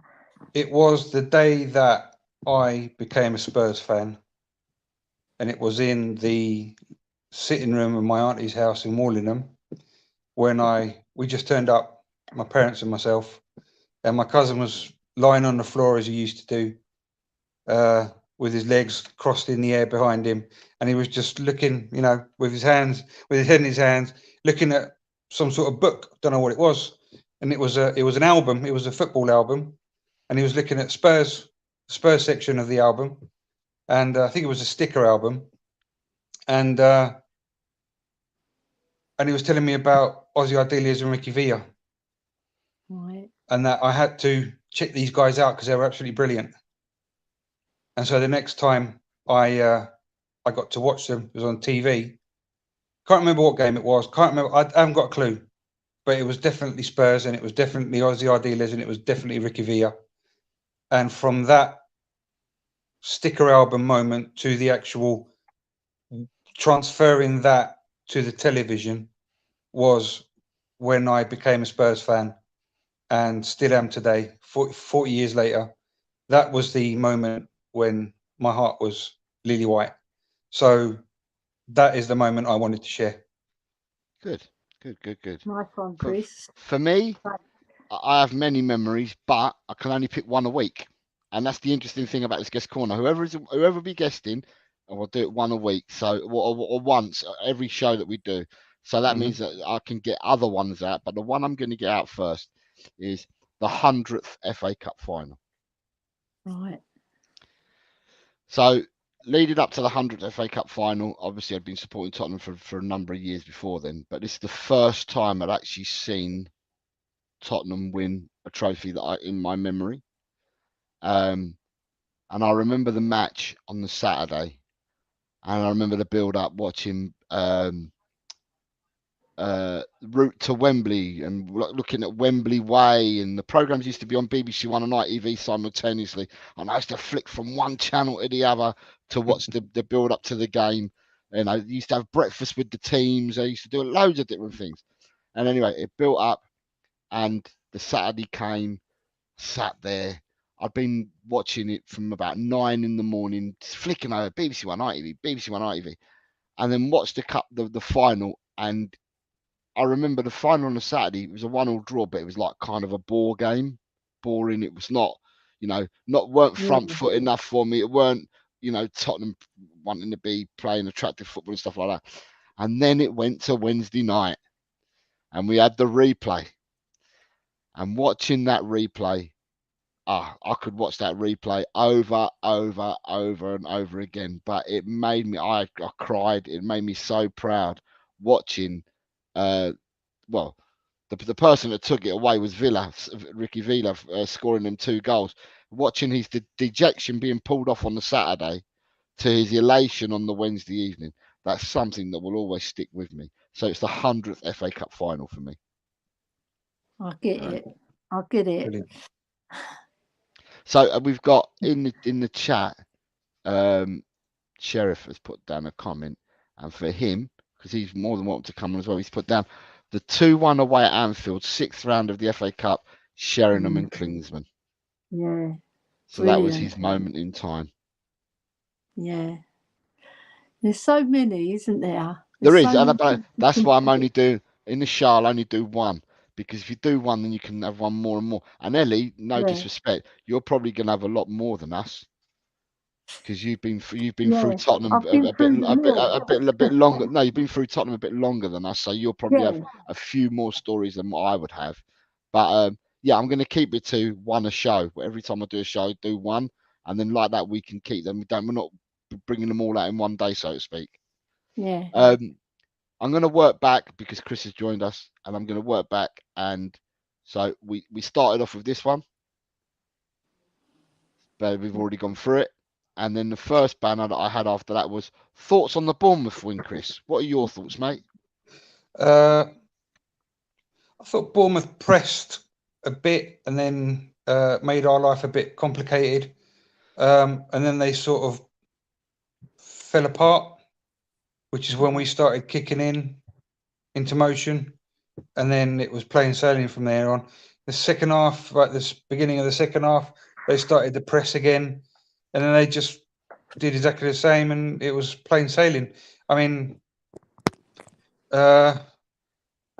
all right, really, wasn't it? I mean, not really that difficult.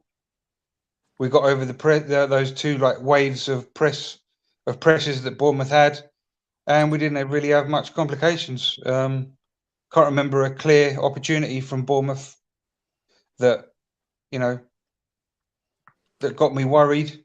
And I thought we had a more than decent game. So, yeah, brilliant. I mean, brilliant day, brilliant scoreline, 2-0. You were right. Yeah, we were going to win without conceding any goals. I think you remember. I remember you saying on Thursday. So you were right about that. I was watching it on, is it TNT you've got now in England or something like that? Yeah, TNT's taken over BT Sport. Yeah, it's now Well, there called you TNT go. Yeah, Sport. and there was, and I was agreeing with the commentator, as a female commentator. I don't know who she is. Don't know what her name is. And she was saying that she was quite surprised with how Bournemouth are not as like Iraola-esque because of the way that he used to play in Spain, and which is what I was saying on the Thursday. I was expecting Bournemouth to be a bit more, take them into consideration, but they weren't a threat at all. It's quite deflating, to be honest, to see Bournemouth be not, I wouldn't say pushover, but they didn't pose as much threat as I thought they would, and that's what the commentator was saying as well on Saturday. He's got a lot of work to do, Iraola, with this team. But Chris, could it be because of the players that he had missing that were out for injury that makes his team look better? Because you got Tyler Adams didn't play, so there's a 6 for you because he's injured, and the boy from Bristol City that we apparently were interested in, they've got him, and he's a box to box, and he couldn't play either. So he's like an 8-10. He couldn't play either. So they had other players that were missing on the day as well. That were injured. Yeah. I mean, of course, it all adds to the equation. So yeah, I mean, let's just see how Bournemouth go. Not that it's really any of our concern, but if those are the missing pieces, then Bournemouth are going to be more out, like they're going to be more attractive to watch, and they're not going to have much of a problem staying up, because I know what Iraola's capable of. But Saturday, I just thought they were bland. They weren't, bar those 2 waves of pressure, but they didn't do anything really for me. And we had a placid game, really. So yeah. Do you know what made me sorry, just before Ben is saying he's delighted with that performance. Ben saying he's delighted with that performance. Yeah, I was just going to say, what impressed me is how we defended against their corners, because they've got some big fellas, and they didn't really trouble us at set pieces or corners. We were like clearing our lines 95% of the time. We were getting it away confidently as well. So that's what they're noted for as well, Bournemouth. But I can see maybe they haven't concentrated on that so much with this coach, because this coach is more of a flair coach, like you said, Chris, isn't he? Yeah. He likes playing on the front foot. So when he does get those other 2 players back, they're going to look a different. It's like if we lost Madders and Basuma now, we would look different, wouldn't we? Yeah, sure. Yeah. So we'll see how they go. And I'm obviously, Bournemouth on our team, but Iraola, I will be keeping an eye, because, as I said, I know what he's capable of. And last season they had really good stats in Spain. Obviously, you haven't got the same players. It's obviously different, but the way he manages, the way he wants to play, will be quite interesting just to see how their journey goes. So, but just as something to look out for, nothing to be worried about. But yeah, with those 2 players coming back, Tyler Adams and Alex Scott coming back at some point, it would be just interesting just to see how they get on.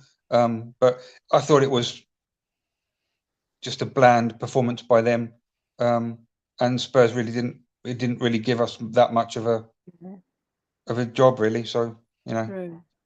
The only one who really troubled us, I would say, is Billing. There's 2, Billing and Semenyo. Yeah.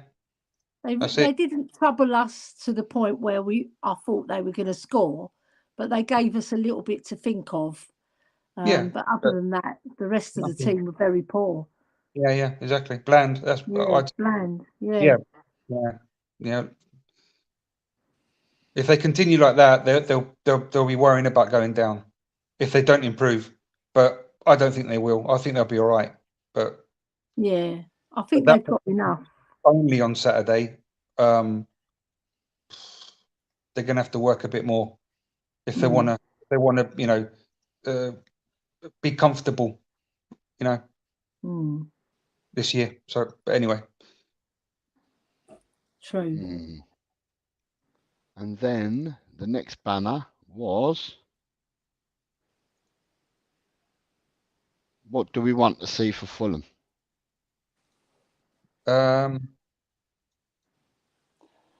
Pretty much along the same lines. I mean, control of the ball, just have a good outing, really. All away games are difficult. You can't disrespect anybody, because if you let your guard down just slightly, someone's going to do you, cause you a bit of problems. And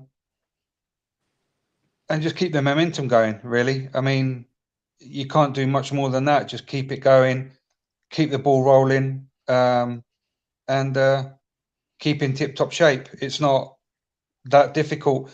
Ange hasn't invented football, right? Let's just get that, straight. He hasn't invented football. He's brought, confidence back.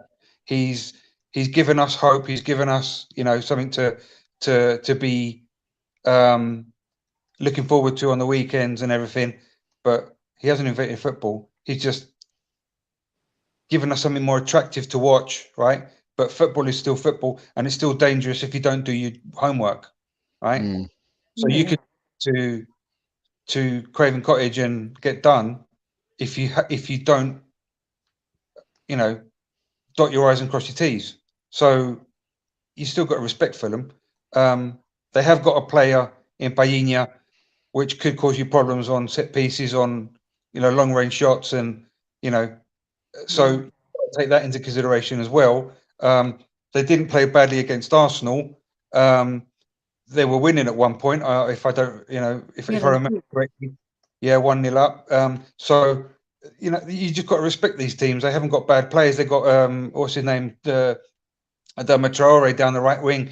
You just got to keep the momentum going, and just do your homework on them, because it's a cup match as well, and they're so dodgy, these matches. But what do I want to see? I just want to see the ball keep on rolling. Just be Spurs. You see the same control, take advantage of the opportunities, and win the game. That's all I want to see. I don't want to see anything flashy. I just want to see the homework done and the result. Yeah. Yep.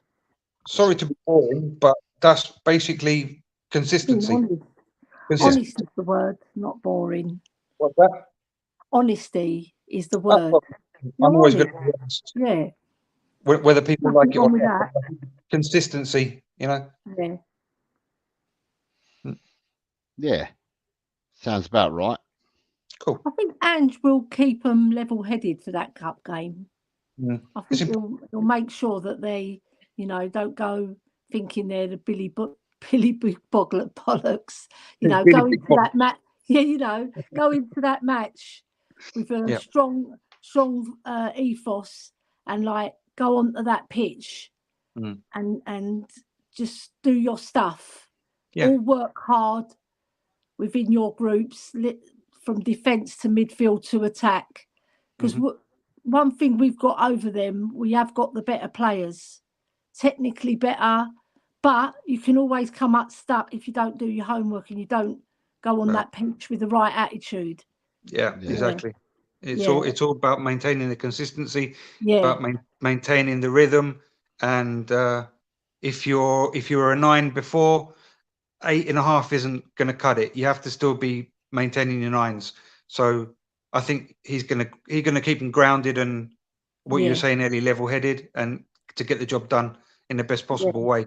So that's really as simple as it is. Just do the job, and that's it. Do your job. I'm going to jump past Mark's comment because you can only have one a week. So I'm going to jump past him because he's put 2 down. And Tot Spurs has said, what's the chances of a remake of the classic Aussies going to Wembley to Aussies going to Wembley? That is really Possibly. good. Aussies going to Wembley. Well, do you know what? A party as well, you know. I'm going to go back a step, right? Because what I didn't do, because I only didn't do it because everyone else has done it, but because we've got Chris on here now, I just thought to myself, I'm going to ask anyway, right? Go on then. Let's rate from the performances. Let's rate the players then. Your score out of 10 for Vicario. 7. Els? Same, 7. Same, 7. Yeah. Borro? 7. Yeah, that's a fair score. 7. Same here.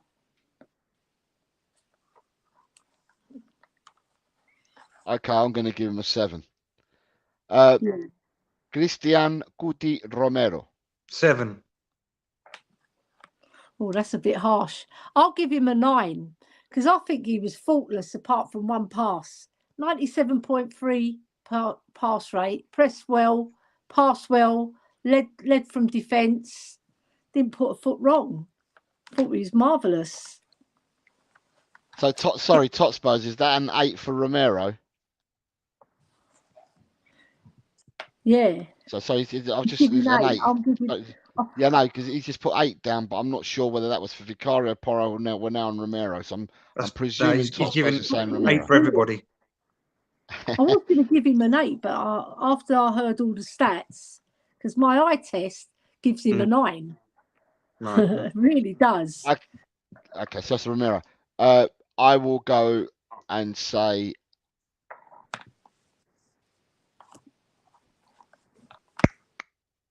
I'm going to say 7 for Romero. Oh, you two are harsh, man. Mickey van der Ven? 7.5. I'll give him. Well, we give him half points as well. I didn't know half points were a thing, but apparently I'll give him an 8. I'll give him an 8. He's done one, which I said this before. I put it on my Twitter because it was such a brilliant tackle. I'll give him an 8 just for that tackle because it was brilliant. Because the player was clean through, he tracked back, won the ball cleanly, and come away with the ball. It's brilliant. Fantastic. Do you know what? I'm going to retract. I'm going to go back. I'm going to give Romero an 8. Sorry, not Romero. Porro an 8. I'm going to give Mickey van der Ven a 7. Okay. Right. Udogie? 7. Yeah. I think that's I'm going to give Udogie an 8. Because I thought the inversion roles that they both played and the helping that they both did, I thought was magnificent. Both Porro and Udogie, I thought they were. I actually thought the centre halves played really, really well, but had an easy day. So that is, I was going to explain my ratings, but you beat me to it. They had an easy one. Okay, they had an easy one. Bossuma? 7. I'll give him a 7 as well because he wasn't as good as he was against Man United. Are we doing halves or no halves? Halves. 7. I'm going to give him a 7.5. 7.5. It's okay to be wrong. Right. Papsar? 7.5. 7. I'm going to give him a 6. I thought Papsar, apart from his pass to Maddison's goal, I don't think Papsar did much. I thought he was quite anonymous in the game against Bournemouth. That's why I give him a 7. Yeah. Maddison? 8. An 8 for Maddison. I'll give him 8.5. I'm going to go for 8. Sonny? 6.5. Yeah. I'll give him 6. I'll give him 6. Didn't do enough. I'm going to give Son a 7. Yeah. Richarlison. Mm.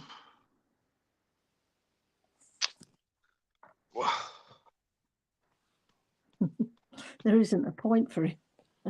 Hasn't been invented. 3.6. Well, that beats what you were saying because Barbaric Disdain was saying, I'm not sure if Chris is giving these sevens live or whether he's on a loop. Right, so you said 3.6. 6. Top Spurs Right. reckons that Richie should have got a 5. That's fine. That's fair. Nah, Elly, I don't Richie. agree with Hotspur. Sorry, I'm going to give him a 4 because he did try to score when he sort of flicked it, messed it up, and then flicked it and tried to score, but it got blocked because he got all these feet tangled. So I'll give him a 4 just for that. I'm going to give And putting his Richie. shirt on the right way. I'm going to give Richie 4 points as well. And Mark Cousins is saying, are minus points allowed for Richie? Yeah, you know what? We're being kind. We're being kind because we don't want to give him a 0. And then Can easily give him a 0. who's our 11th player? Kulusevski. I'll give him a 6. You give him a Just for 6. the I'm going goal. to give Just for the him. goal. If it wasn't for the goal, I'd give him a 5. I'll give Kulusevski a 6 for the goal. For the goal, only for the goal. Yeah. I'm If going to not, give Kulusevski an 8. Jesus. I thought personally Kulusevski, right, he done really well and he had strength over his fullback. He was coming in. He was so hard to get off the ball. I think he started a lot. I don't think he gave the ball away. I actually think he grew in the game. And I think that it only bodes well for us. And the more that he continues to grow, the more coaching, the more listening he does to Ange, and I think he'll become the player towards what we saw. Although he's going to be playing differently, but he'll come to be the player that we saw for the first 6 months.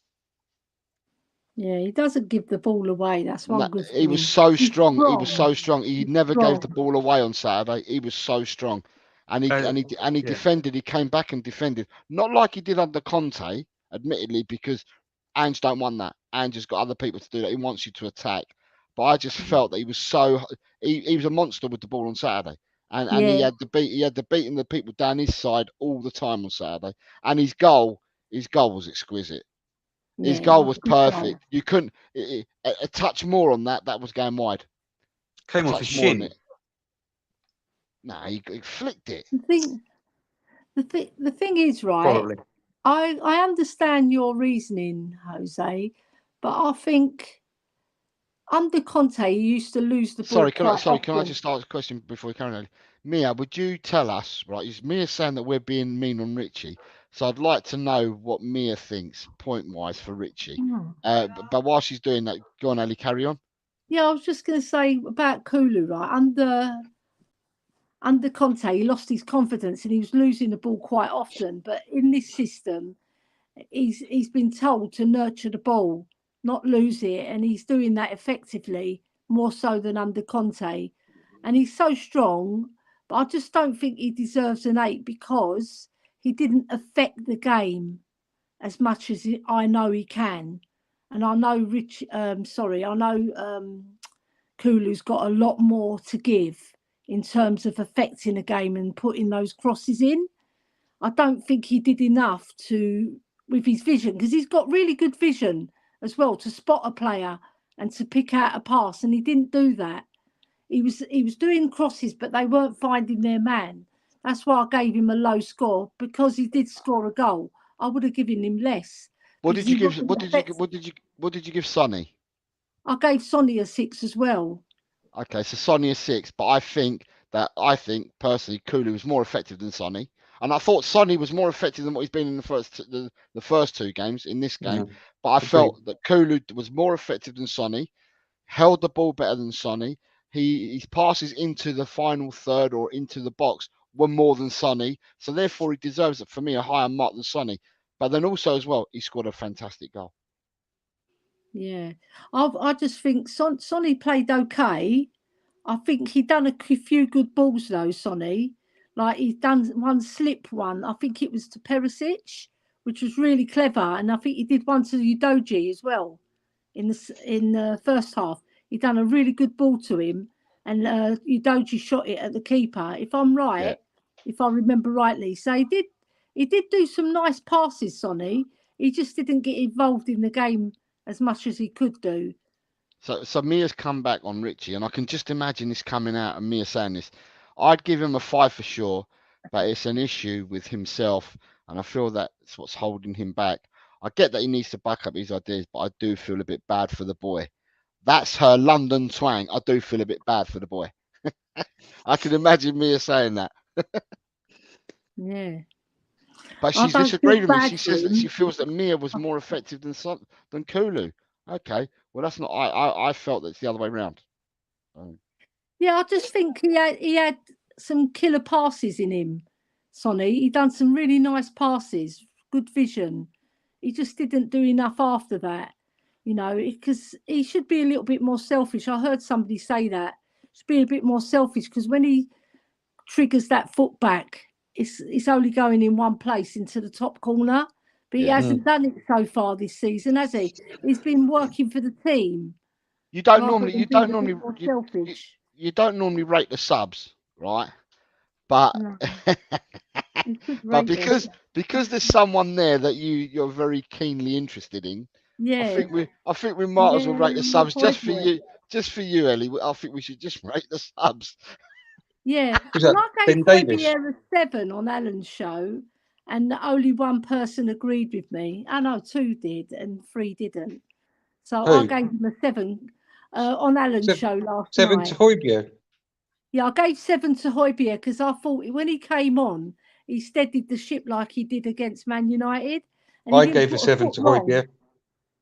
Yeah, he didn't put a foot wrong. He kept the ball going. He done some nice passes. Yeah. Yeah. Yeah. He gave consistency He to the wasn't midfield. spectacular.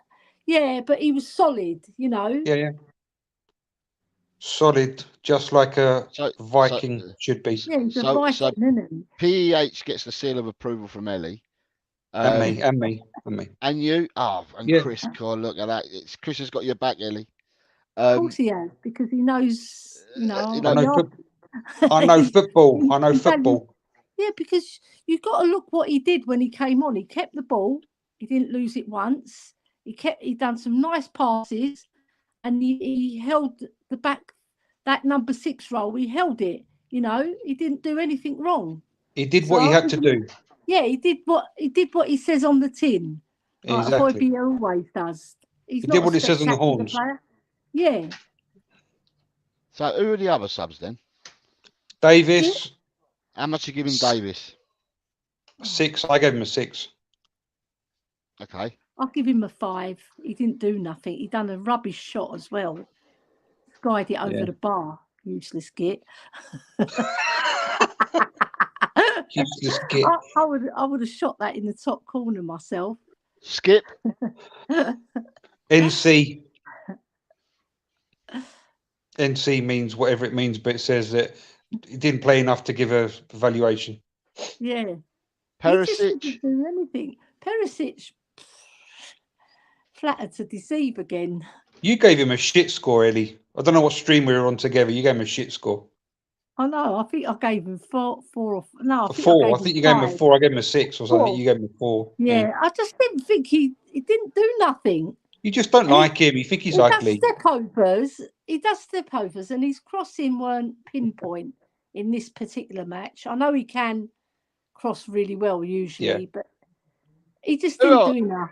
Who else did we bring on? Did we make 5 subs? Skippy, Hojbjerg, Perisic, Davis. and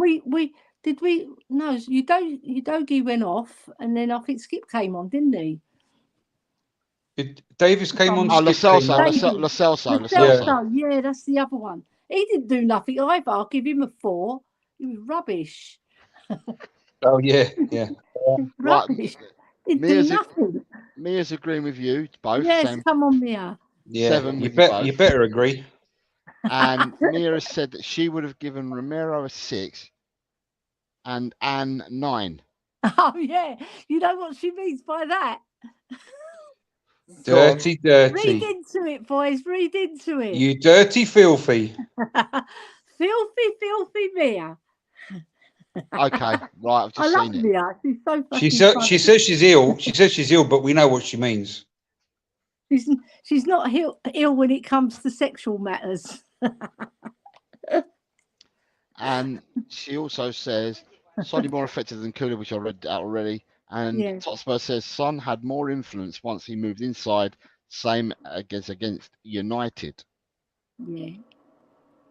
Yeah. Okay, right. He's wasted on the left. Why are they playing him on the left, for God's sake? Come on. You've got to move him central. Chris, for you. Hi.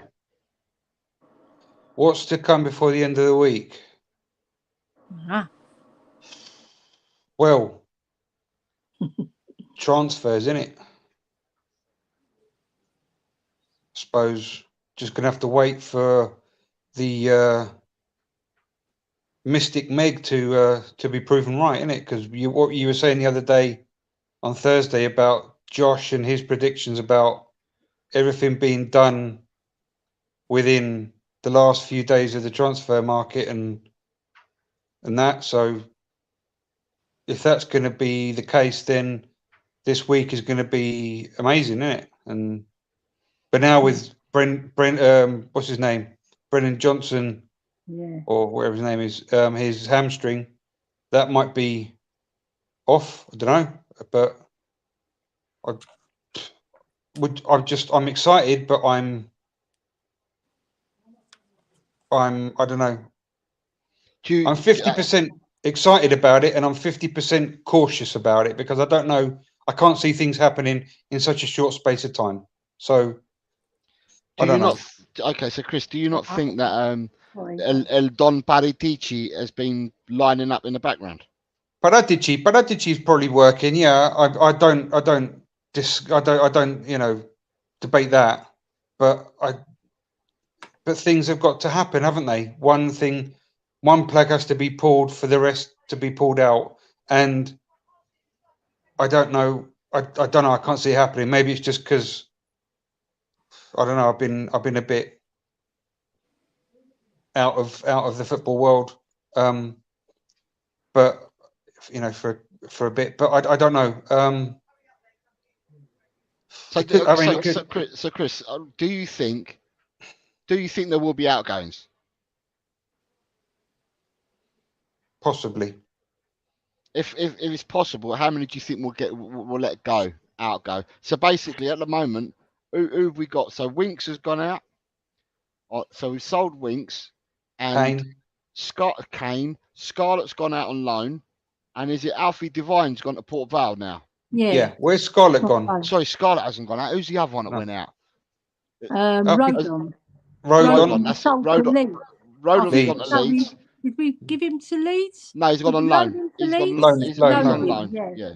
He's on loan to Leeds, and Divine's gone on loan to Port Vale. Port Vale, yeah. Yeah. Right. So, do you think there's going to be any more outgoings?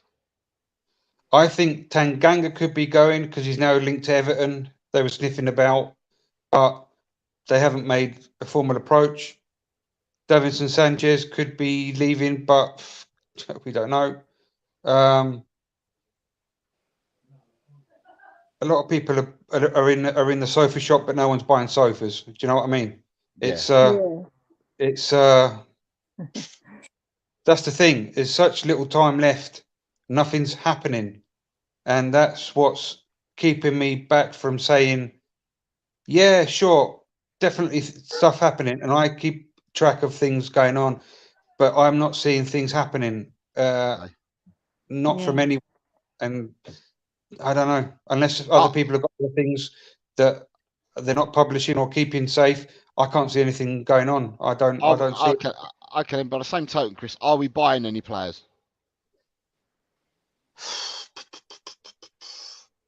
Brennan Johnson, I think, could be coming in, but with a hamstring, as I was saying before, that could be held back and maybe not done because of that.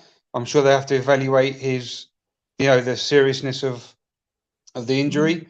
But I mean, I'd say get him in now because I think that guy is absolutely brilliant.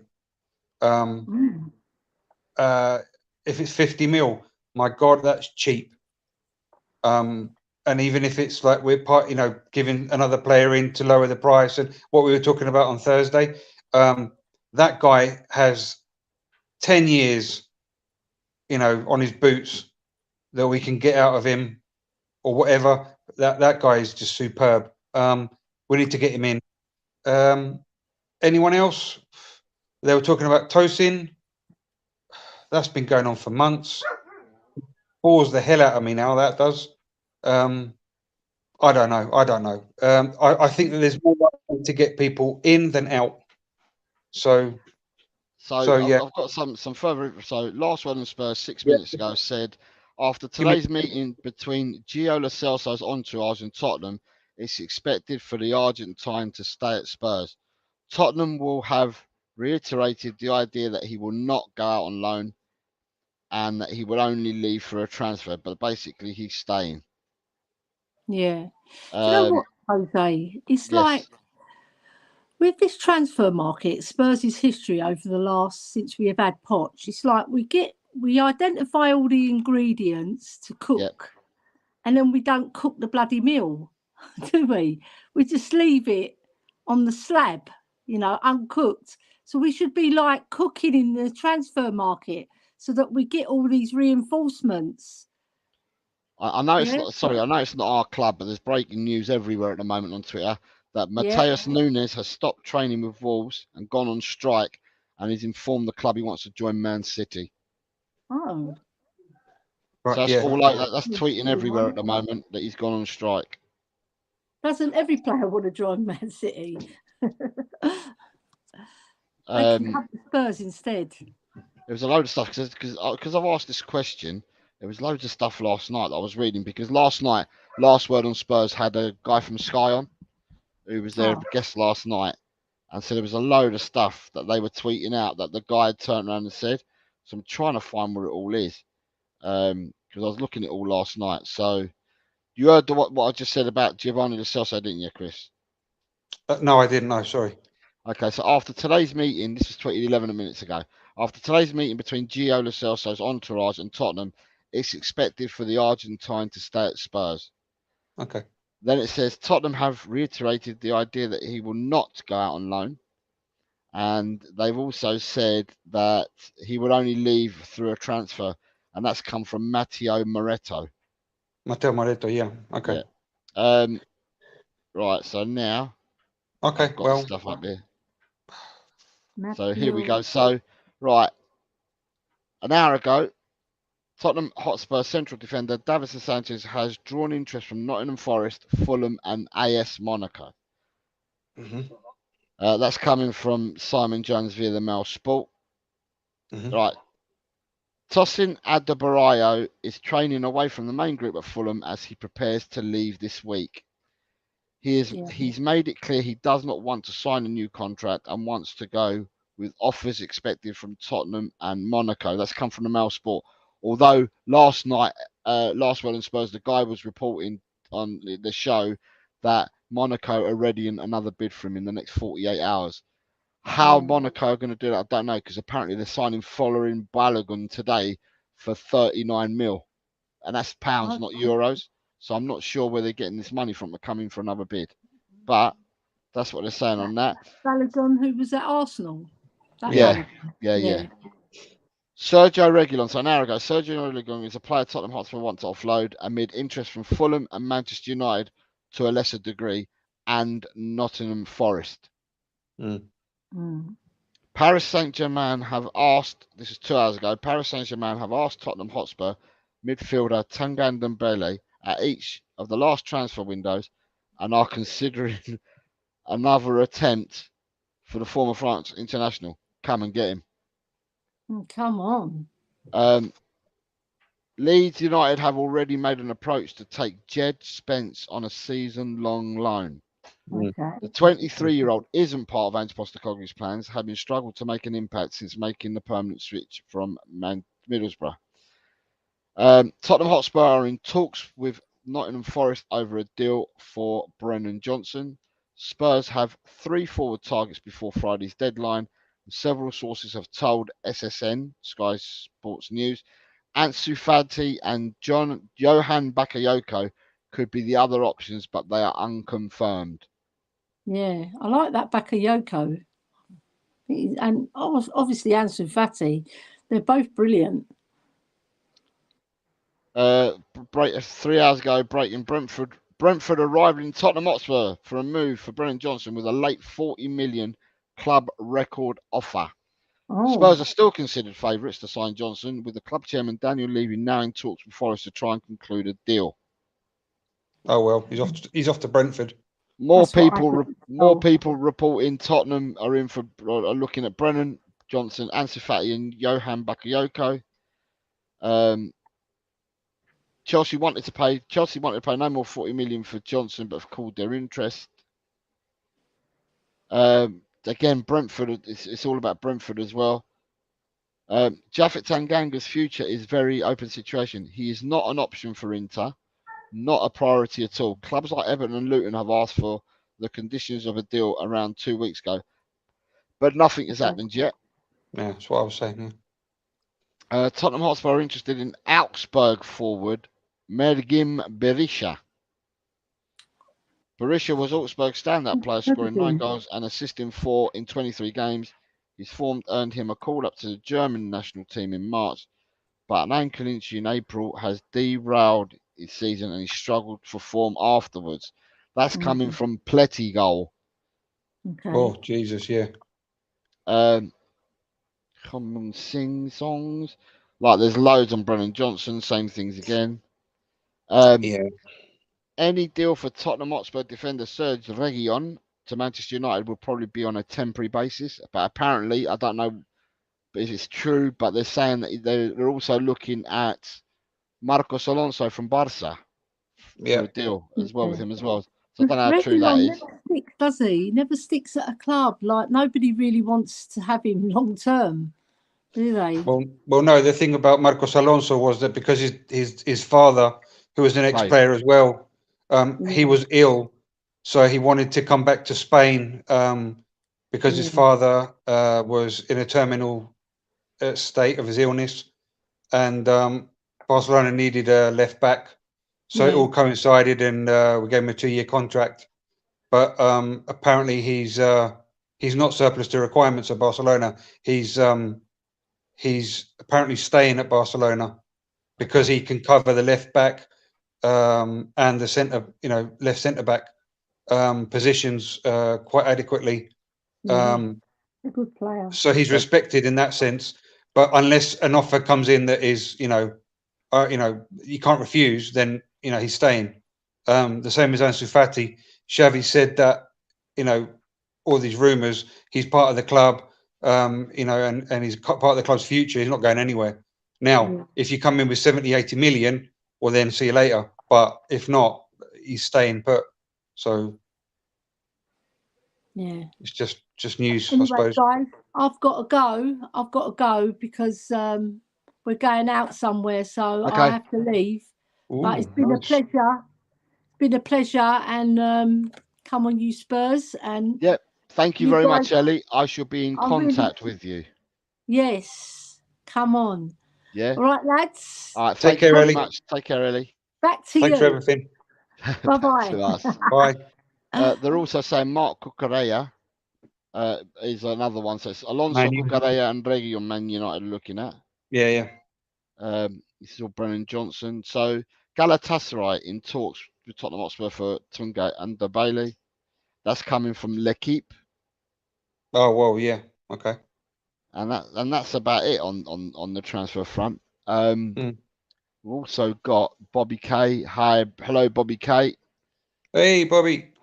I've lost his thing. Where is it? Bobby K. Good morning, Jose, Elly, Chris, and everyone in the chat. Coys, unfortunately off to an appointment, so just a quick pop in to say hi and hit that like button. Thank you very much, Bobby. Yeah, hope everything goes well. And happy birthday to Jay. I sent a message on Facebook today to you. So happy birthday to Jay. Happy birthday. So yeah, Chris, we were saying earlier when we asked that question and that banner about what's going to happen between the end now and the end of the week. There's a lot of rumours going around, incomings, outgoings, and stuff like that.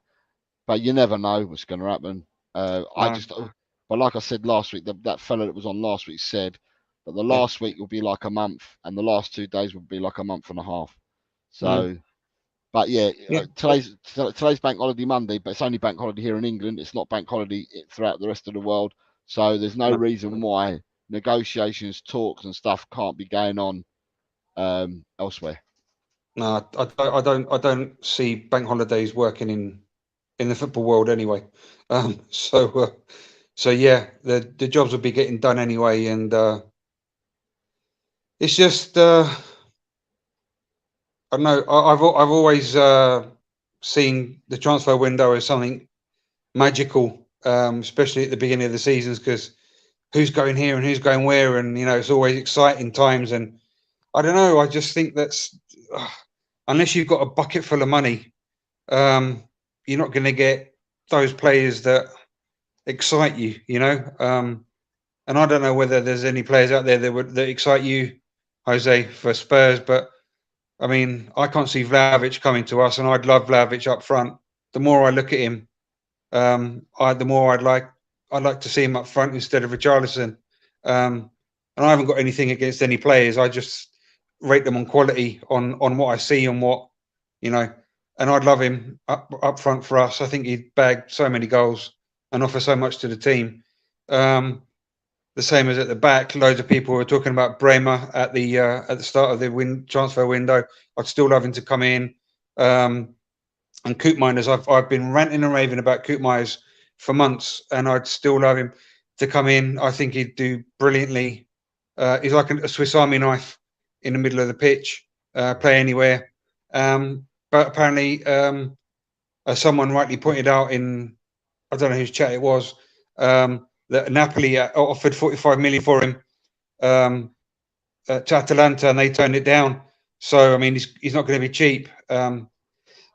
So yeah, the transfer windows are complicated for those who are running them and trying to get their players in, players out, the players that you don't want.